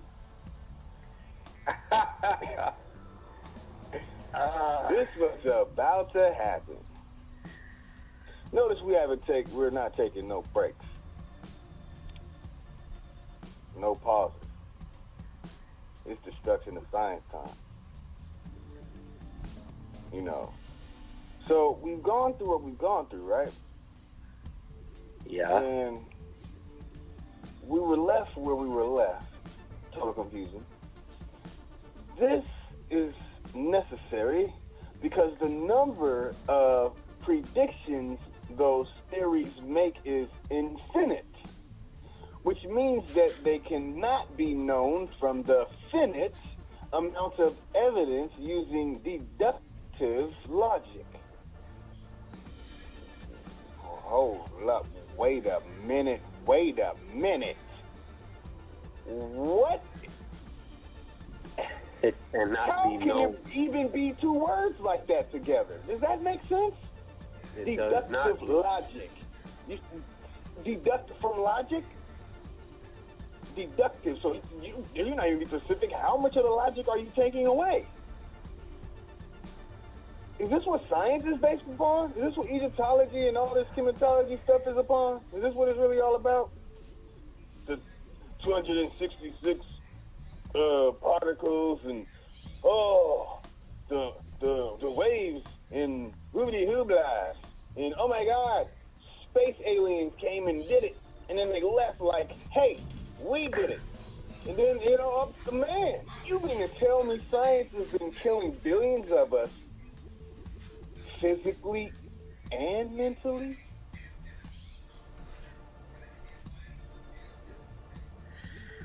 Yeah. And mentally is the key. Keep in mind, as you mentioned, concerning Egyptology. The word Egyptology gets it comes from Egypt and Greek, logia. It is the study of ancient Egyptian history, language, literature, religion, architecture, art. They say it began in the 5th millennium BC. What happened in the 5th millennium BC? We have the Ptolemies. This is the basis of where Egyptology begins. Until the end of its native religious practices in the 4th century AD. A practitioner of the discipline is an Egyptologist. In Europe, particularly on the continent, Egyptology is primarily regarded as being a philological, based on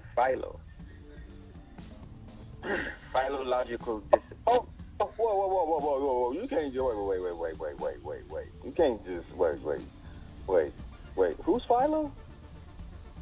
Philo. We went over Philo. They say Egyptology is primarily regarded as being a philological discipline, while in America it's considered archaeology. Philology is the study of language and written historical sources. It is a combination of literary criticism, history, and linguistics. It is more commonly defined as the study of literary texts, written records, the establishment of their authenticity, the original form, and the determination of their meaning. Classical philology is the philology of classical Sanskrit, Greek, and classical Latin. Classical philology is historically primarily originating in Pergamum, that's in the Nile Delta, and Alexandria around the 4th century BCE. You might want to throw another bag of popcorn in the microwave. But did Brother Omo Sango just say the things that he said? It gets worse. Oh! Philology is derived from the Greek philologia, from the terms philos, meaning love, affection, love, beloved, dear friends, and logos, meaning word, describing a love of the word or a love of learning. What does that have to do with Egyptology is the question. So, basically, if someone says a word that makes you feel good, and you feel like, oh, yeah, that feels good. All right, we're going to call it that. That's what it is. As it is saying, the love of words, the love of literature, the love of learning. They say here, fond of discussion or argument, talkative. In Hellenistic Greek, also implying an excessive sophistic, one who is of Sophia, sophist, preference of argument over the love of true wisdom. Look at that. Those that prefer the argument over the love of true wisdom. A sophistic. Yep.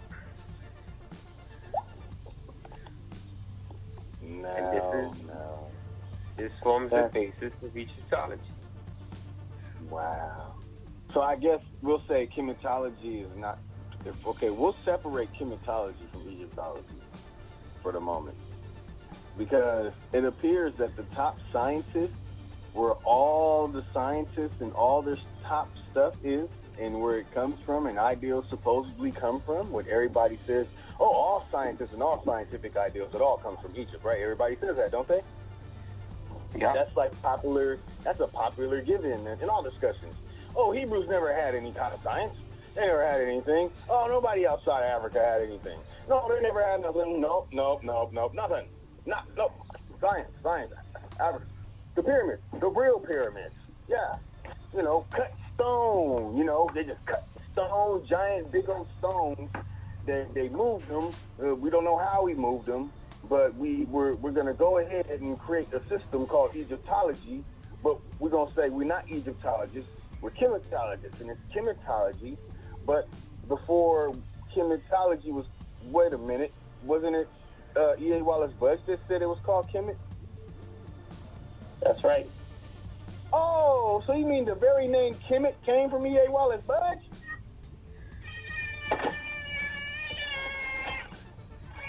Makes me want to cry, shit. That's my cat. I know.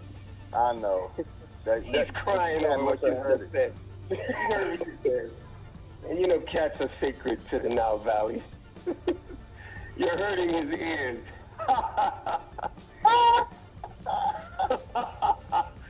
Did you hear that whale? He was saying enough already.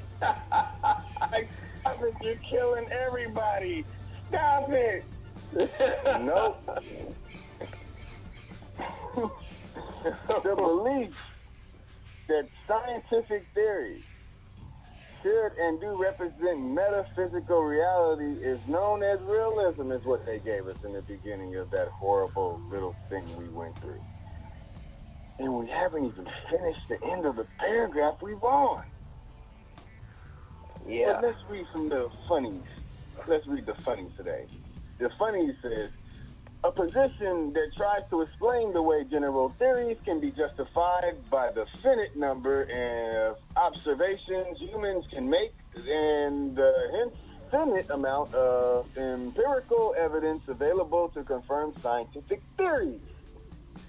This is necessary because the number of predictions those theories make is infinite, which means that they cannot be known from the finite amount of evidence using deductive logic only. Many versions of empiricism, whatever you want to call it, exist, with the predominant ones being Bayesianism, Bayesianism. Can you give it to him, family? Empiricism? I'm not talking about it. Can you look up this word for me, family? Which one is it again? Bayesianism. Bayes. Is it Bayesianism? Bayesianism? Oh boy. What is that?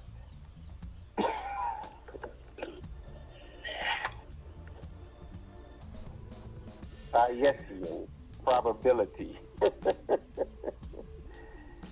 refers to methods in probability and statistics named after Thomas Bayes. The Bayesian probability or degree of belief, interpretation of probability as opposed to frequency or proportion or propensity interpretation. I don't know what I just read.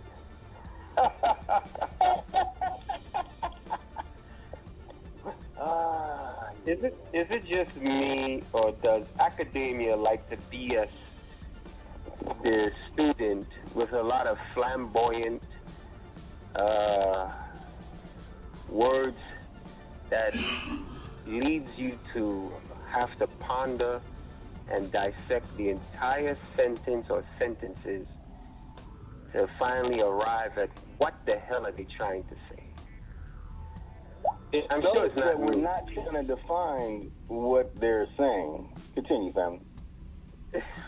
Well, that's where it ends. It says it refers to methods in probability and statistics, particular methods related to statistical inference. Bayes' theorem on conditional probability. That's where it ends off. So basically, scientists are schizophrenic, psychotic, all those words. Think of them. Put them in your head. All those words of just horrible type of people. That's what they are. And they gave you your language, your institutions, your religion, your science. Oh, wait a minute. Isn't that what we're talking about?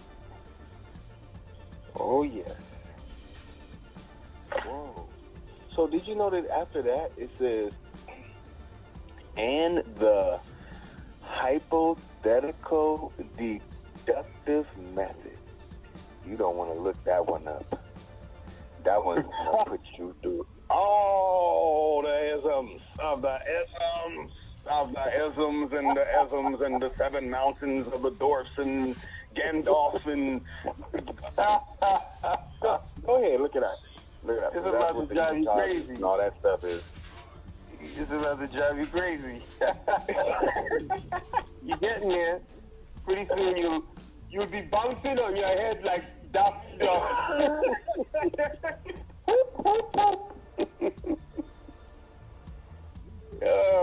So what is this new term here? Let's see what this is. What is it again? All right, it's called hypothetical dash deductive method. hypothetico dash deductive method. Yeah, derivative hypothetical deductive method, right? Correct. Okay, we got you. Here we go. Hypothetical deductive method. Testing theories. Again, we're dealing with theories, of course, because science is theory, and it has to be proven to be accepted as law. So we start off with a theory as usual. Hypothetical deductive method is one of the mainstays of scientific research, often regarded as the only true scientific research method. It says here, this area fuels intense debate and discussion between many fields of scientific specialization. Concisely, the method involves the traditional steps of observing the subject in order to elaborate upon an area of study. This allows the researcher to generate a testable and realistic hypothesis. The hypothesis must be falsifiable by recognized scientific methods, but can never be fully confirmed because refined research methods may disprove it at a later date. From the hypothesis, the researcher must generate some initial predictions, which can be proved or disproved by the experimental process.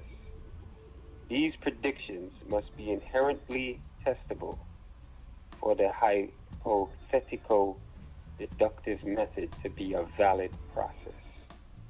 For example, trying to test the hypothesis that God exists would be difficult because there's no scientific way to evaluate it.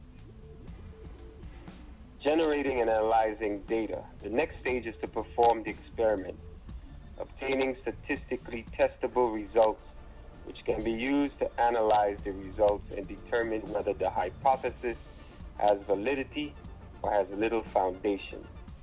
This experiment involves some manipulation of variables to allow the generation of analyzable data. Finally, statistical tests will confirm whether the predictions are correct or not.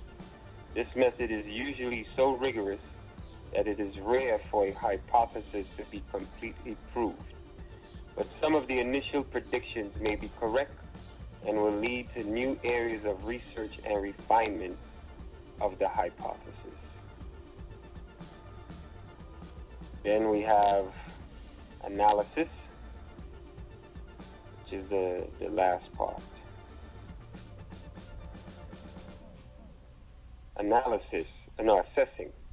Assessing the validity.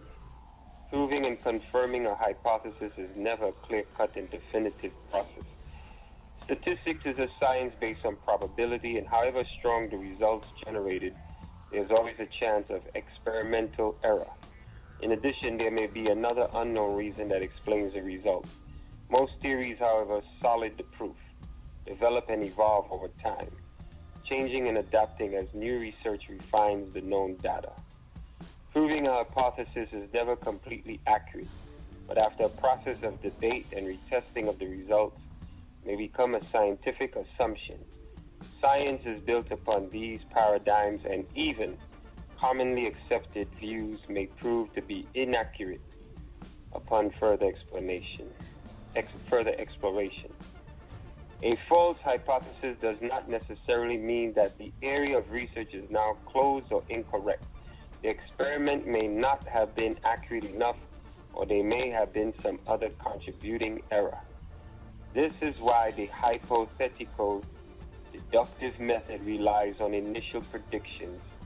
Very few hypotheses, if the research is thorough, are completely wrong, as they generate new directions for future research. That's it.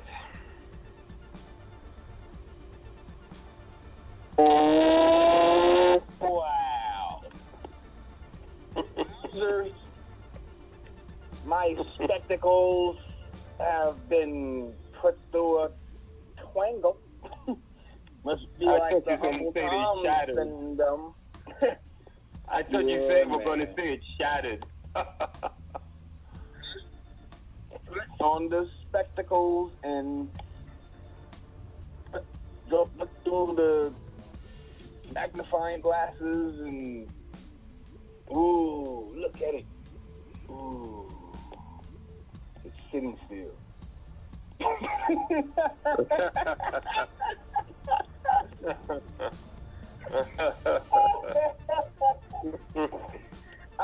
Family, that's just too. It's too much, family.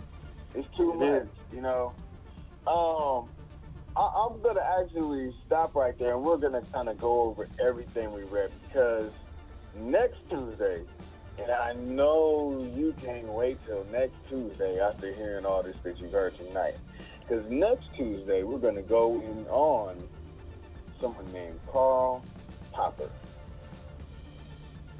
It's about to go down. So what I will do is ask Brother Omo Sango, how do you feel about science now? Oh, I'm disappointed because having seen the etymology, which is the basis of science, I am no longer so readily convinced now by what I'm hearing science, its results, its experiments. It makes me have to further question the methods used to arrive at the results and what is the motive for testing or experiment. So much of what has been said in the scientific community for the past, from our first-hand experience, we've been hearing what science has been stating and conditioning our mind from since the 60s. So much of it has been falsified. For example, they're now realizing that what they were calling junk DNA, because at the time they couldn't figure out what was its use or purpose, now they realize there's no such thing as junk DNA. It's just some DNA that's dormant because we are not operating on a mind level to activate that DNA. So now the question arrives now. We have DNA that exists with us. But because we don't function or think, it will never come into action. So it sits there dormant, not being used. So it makes me have to say, what are some of the factors that affect our people right now? What are some of the thoughts programmed into our people? What are some of the mainstream thoughts advocated by not only our own people, politicians, activists, but also the general overall thought or thinking imposed upon our people? For instance, in the imagery, we only have to look at the imagery and see what it symbolizes. From all the movies, cartoons, you have it. Image of an African has generally been drawn and less brain. The African male is always prone to anger and explosive physical prowess, right? If this is being conditioned in the minds of our children, then they will only grow up to think, well, the way out, as so many of them do, the way out of the ghetto is through sport. The image of a thug, gangster, pimp, player, hustler has been programmed in our youth in the music industry, making them only feel that the way out is to channel their energy in those directions. But now, how many images of a scientist is put forward? How many images is put forward of a spiritual master, an adept? I can't recall a movie which showed an African from Hollywood accelerating beyond physical limits. If you look at the past, the movies that had the greatest impact recently was Lucy, not an African.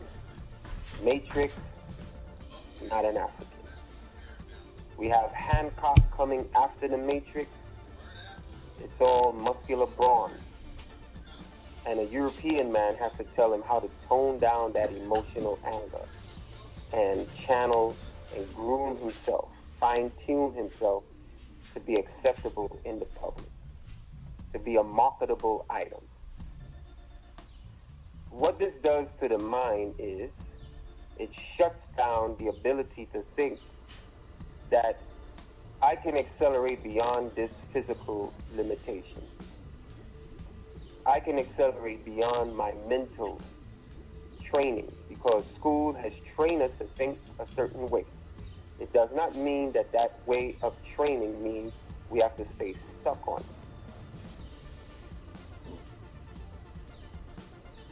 Well, family, is nothing new under the sun. Isn't that what they say? All the time. Well, didn't we have all our inventions created by our African people in America? Our ancestors, right? Of course. Okay, that's what we've been told, right? Does it say that our African ancestors made the actual thing they made from scratch? Of course. You need to look into all of this information. I'm going to say something, and it's going to be something that I shouldn't say.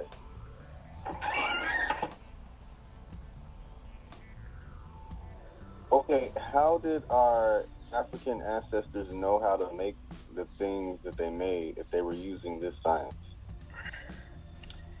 Well, I would say this.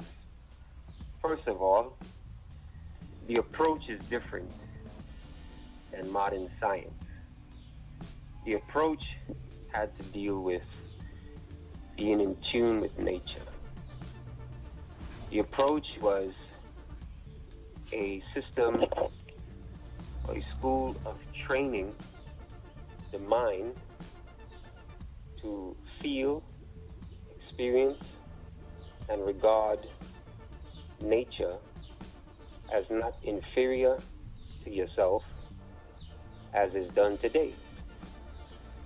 In other words, today's science says humans are the superior species on the planet, the most intelligent, the one with the most capacity to excel all other of all the things created, or of all the things that exist in the environment and the world.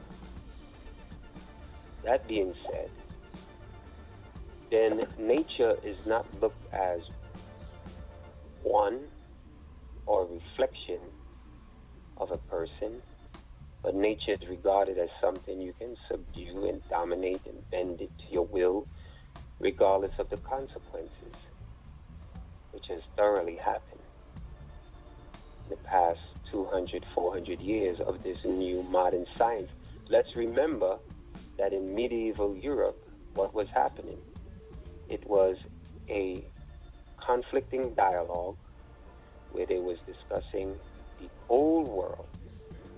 And when they say the old world, it would be the world built by the foundation, the starters, the foundation, the African. And a new world where an upstart, a usurper, comes in and uses what is learned for another objective, manipulating the acids, manipulating poisonous food to make it edible, which is going on right now today. Poisonous food is made edible. Just take a look at a box of cereal and you'll see BHT. And when you look it up, Google BHT, it's something used in the process of rubber. And this is put in the food as a preservative. Not to mention a whole host of chemicals that you need a chemical dictionary to determine what it is. Several types of sugar. Why is 4 to 5 different types of chemically processed sugars inside a box of commercial cereal? Now you kick the science. Dextrose, yeah. Even fructose and glucose. And then maltodextrin. And then corn syrup, another form of sugar derived from corn. That's already 6 to 7 types of sugar in one cereal. What effect does that have on the body? When the body has a lot of sugar, it has more work to do. More work to do means the organs are exhausted. The organs are exhausted, you feel you actually have to sleep because of eating something sweet. It's like a drug. You feel a boost, and then only to find yourself very tired shortly after. This is making poison edible, and it began in the medieval ages. Contrary to the natural diet and the natural harmonizing thought, schools of thought, destroyed. One last stroke.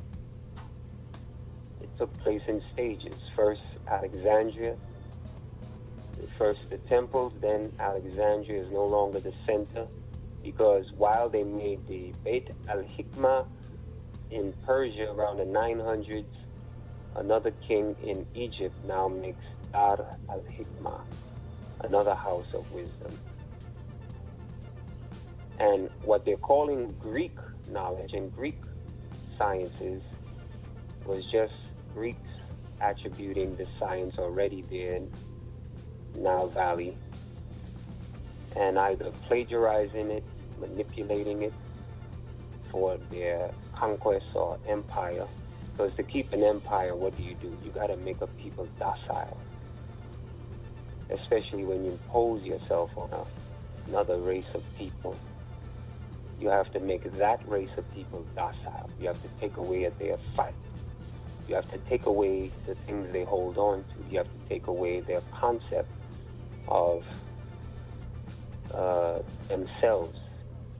How do they see themselves in the world and their relationship to the universe. And as we can see, this has been done all over this planet. Started in the medieval ages. Build its momentum from the Greek and Roman conquest.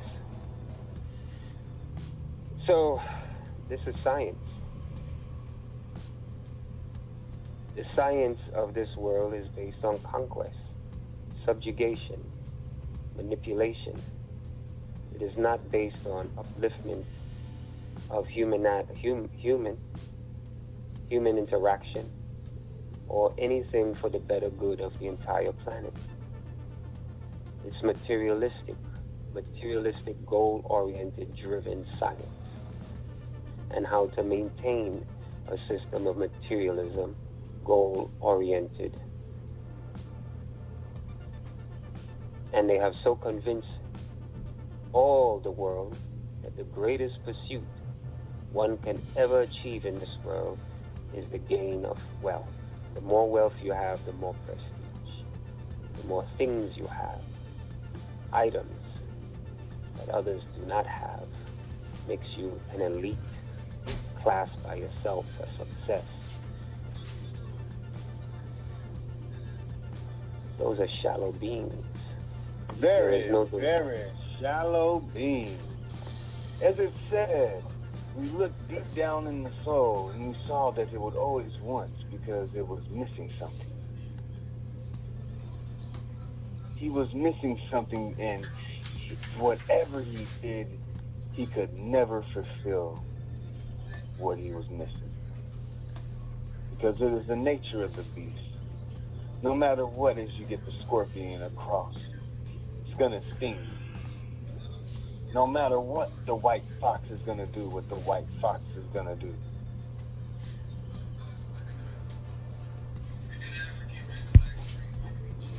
Beware of the baby scorpion. Don't become a doom beetle next to the shoe bird. Wake up, brothers and sisters. African brothers and sisters. Let go of science, metaphysics, quantum science, quantum mechanics,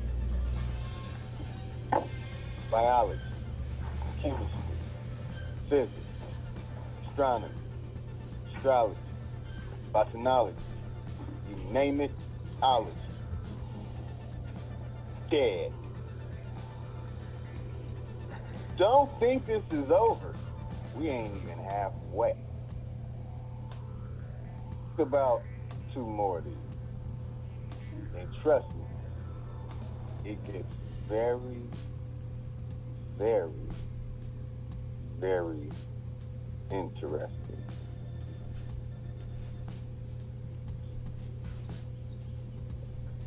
Anything to interject, family?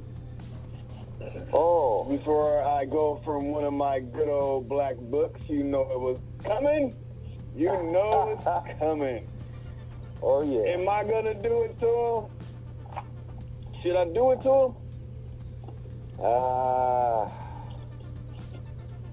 Yeah, you could give them a little sample. Okay, should I mention the name? Should I mention the name or not mention the name? Nah, don't mention the name. Yeah, that part.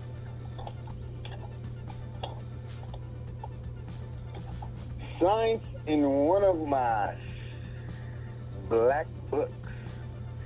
You heard it live here on BGNNDLC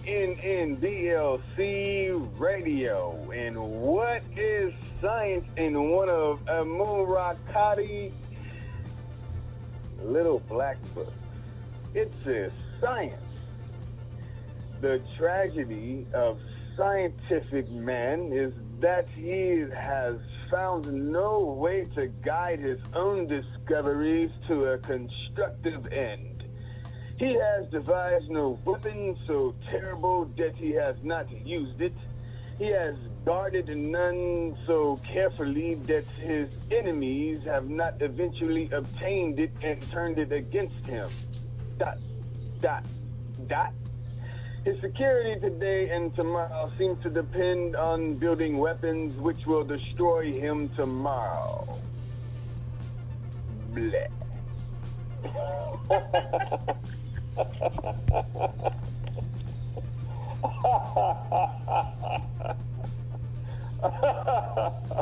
This has been brought to you by Lotus Television.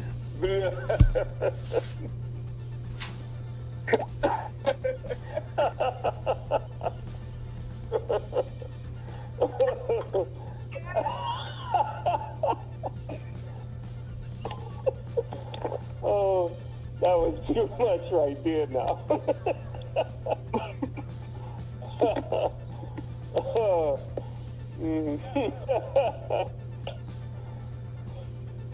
Whoever said that was a very clever man.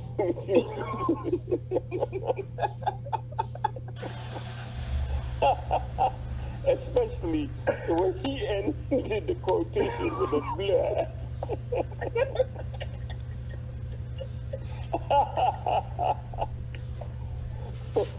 I must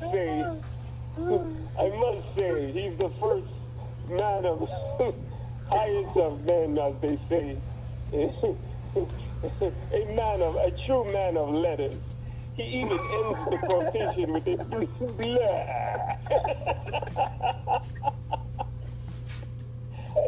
You know what? I'm gonna start sealing all my literature with a blur.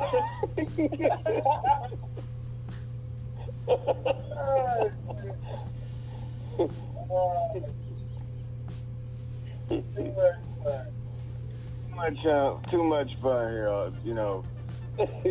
Yeah.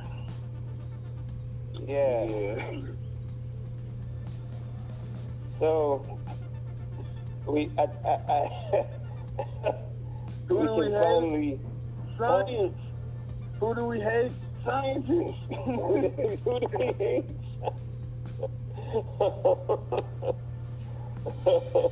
Oh man, we have been so misled by science. Highly misled. And then to think that science, there's a debate going on between scientists and religion. And they try to make us look like religion and science are separate.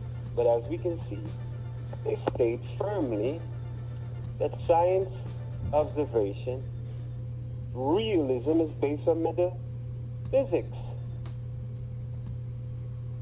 Now that's a shocker.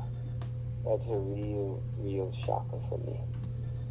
I never once thought, no time at all in my study of science did they ever mention science, realism, and how realism is based on metaphysics of all things. Yet they give us the impression when you enter the university, they tell you, oh, in this course, I don't care what your religious view is, we teach evolution, and you're going to be graded on expounding on evolution. Don't come and give us the Bible and creation. You will fail. They tell you this from the beginning. When you enter in any class, on campus, learning science, this is what's said. Day one.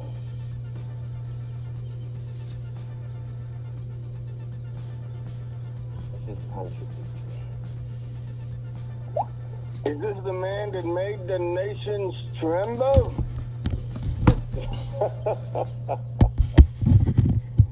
Sure did. Yeah.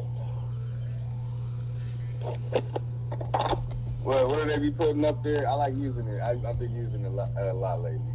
You know, Kermit the Frog sipping the tea. I'm just saying.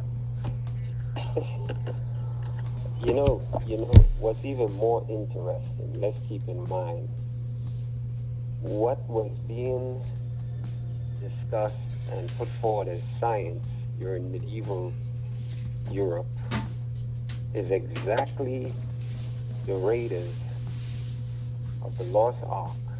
Let's say the raiders when Napoleon went in with his 70 savants.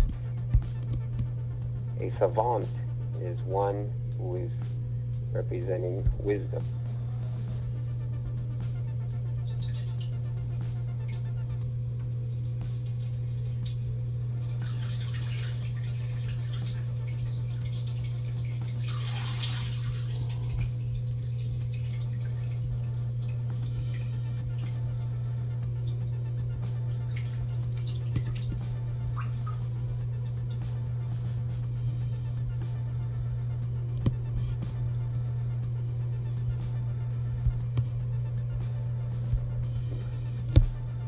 He represents all manner of academia.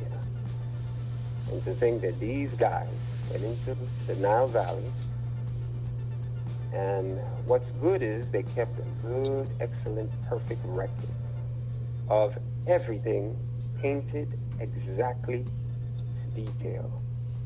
So today, despite all the alterations they have done to the phenotypes of the people depicted, we can look through the 5 minutes is left. Okay. We can look through what is left by the savants and see it exactly as recorded.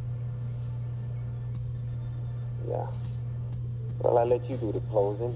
I hope you enjoyed tonight. I know it might have been unexpected because you're used to, you know, it being done in the morning, and it was just like last minute boom out of nowhere, you know. It kind of catch you off guard, you know what I'm saying? You thought, you know, I forgot, huh? Ha ha ha.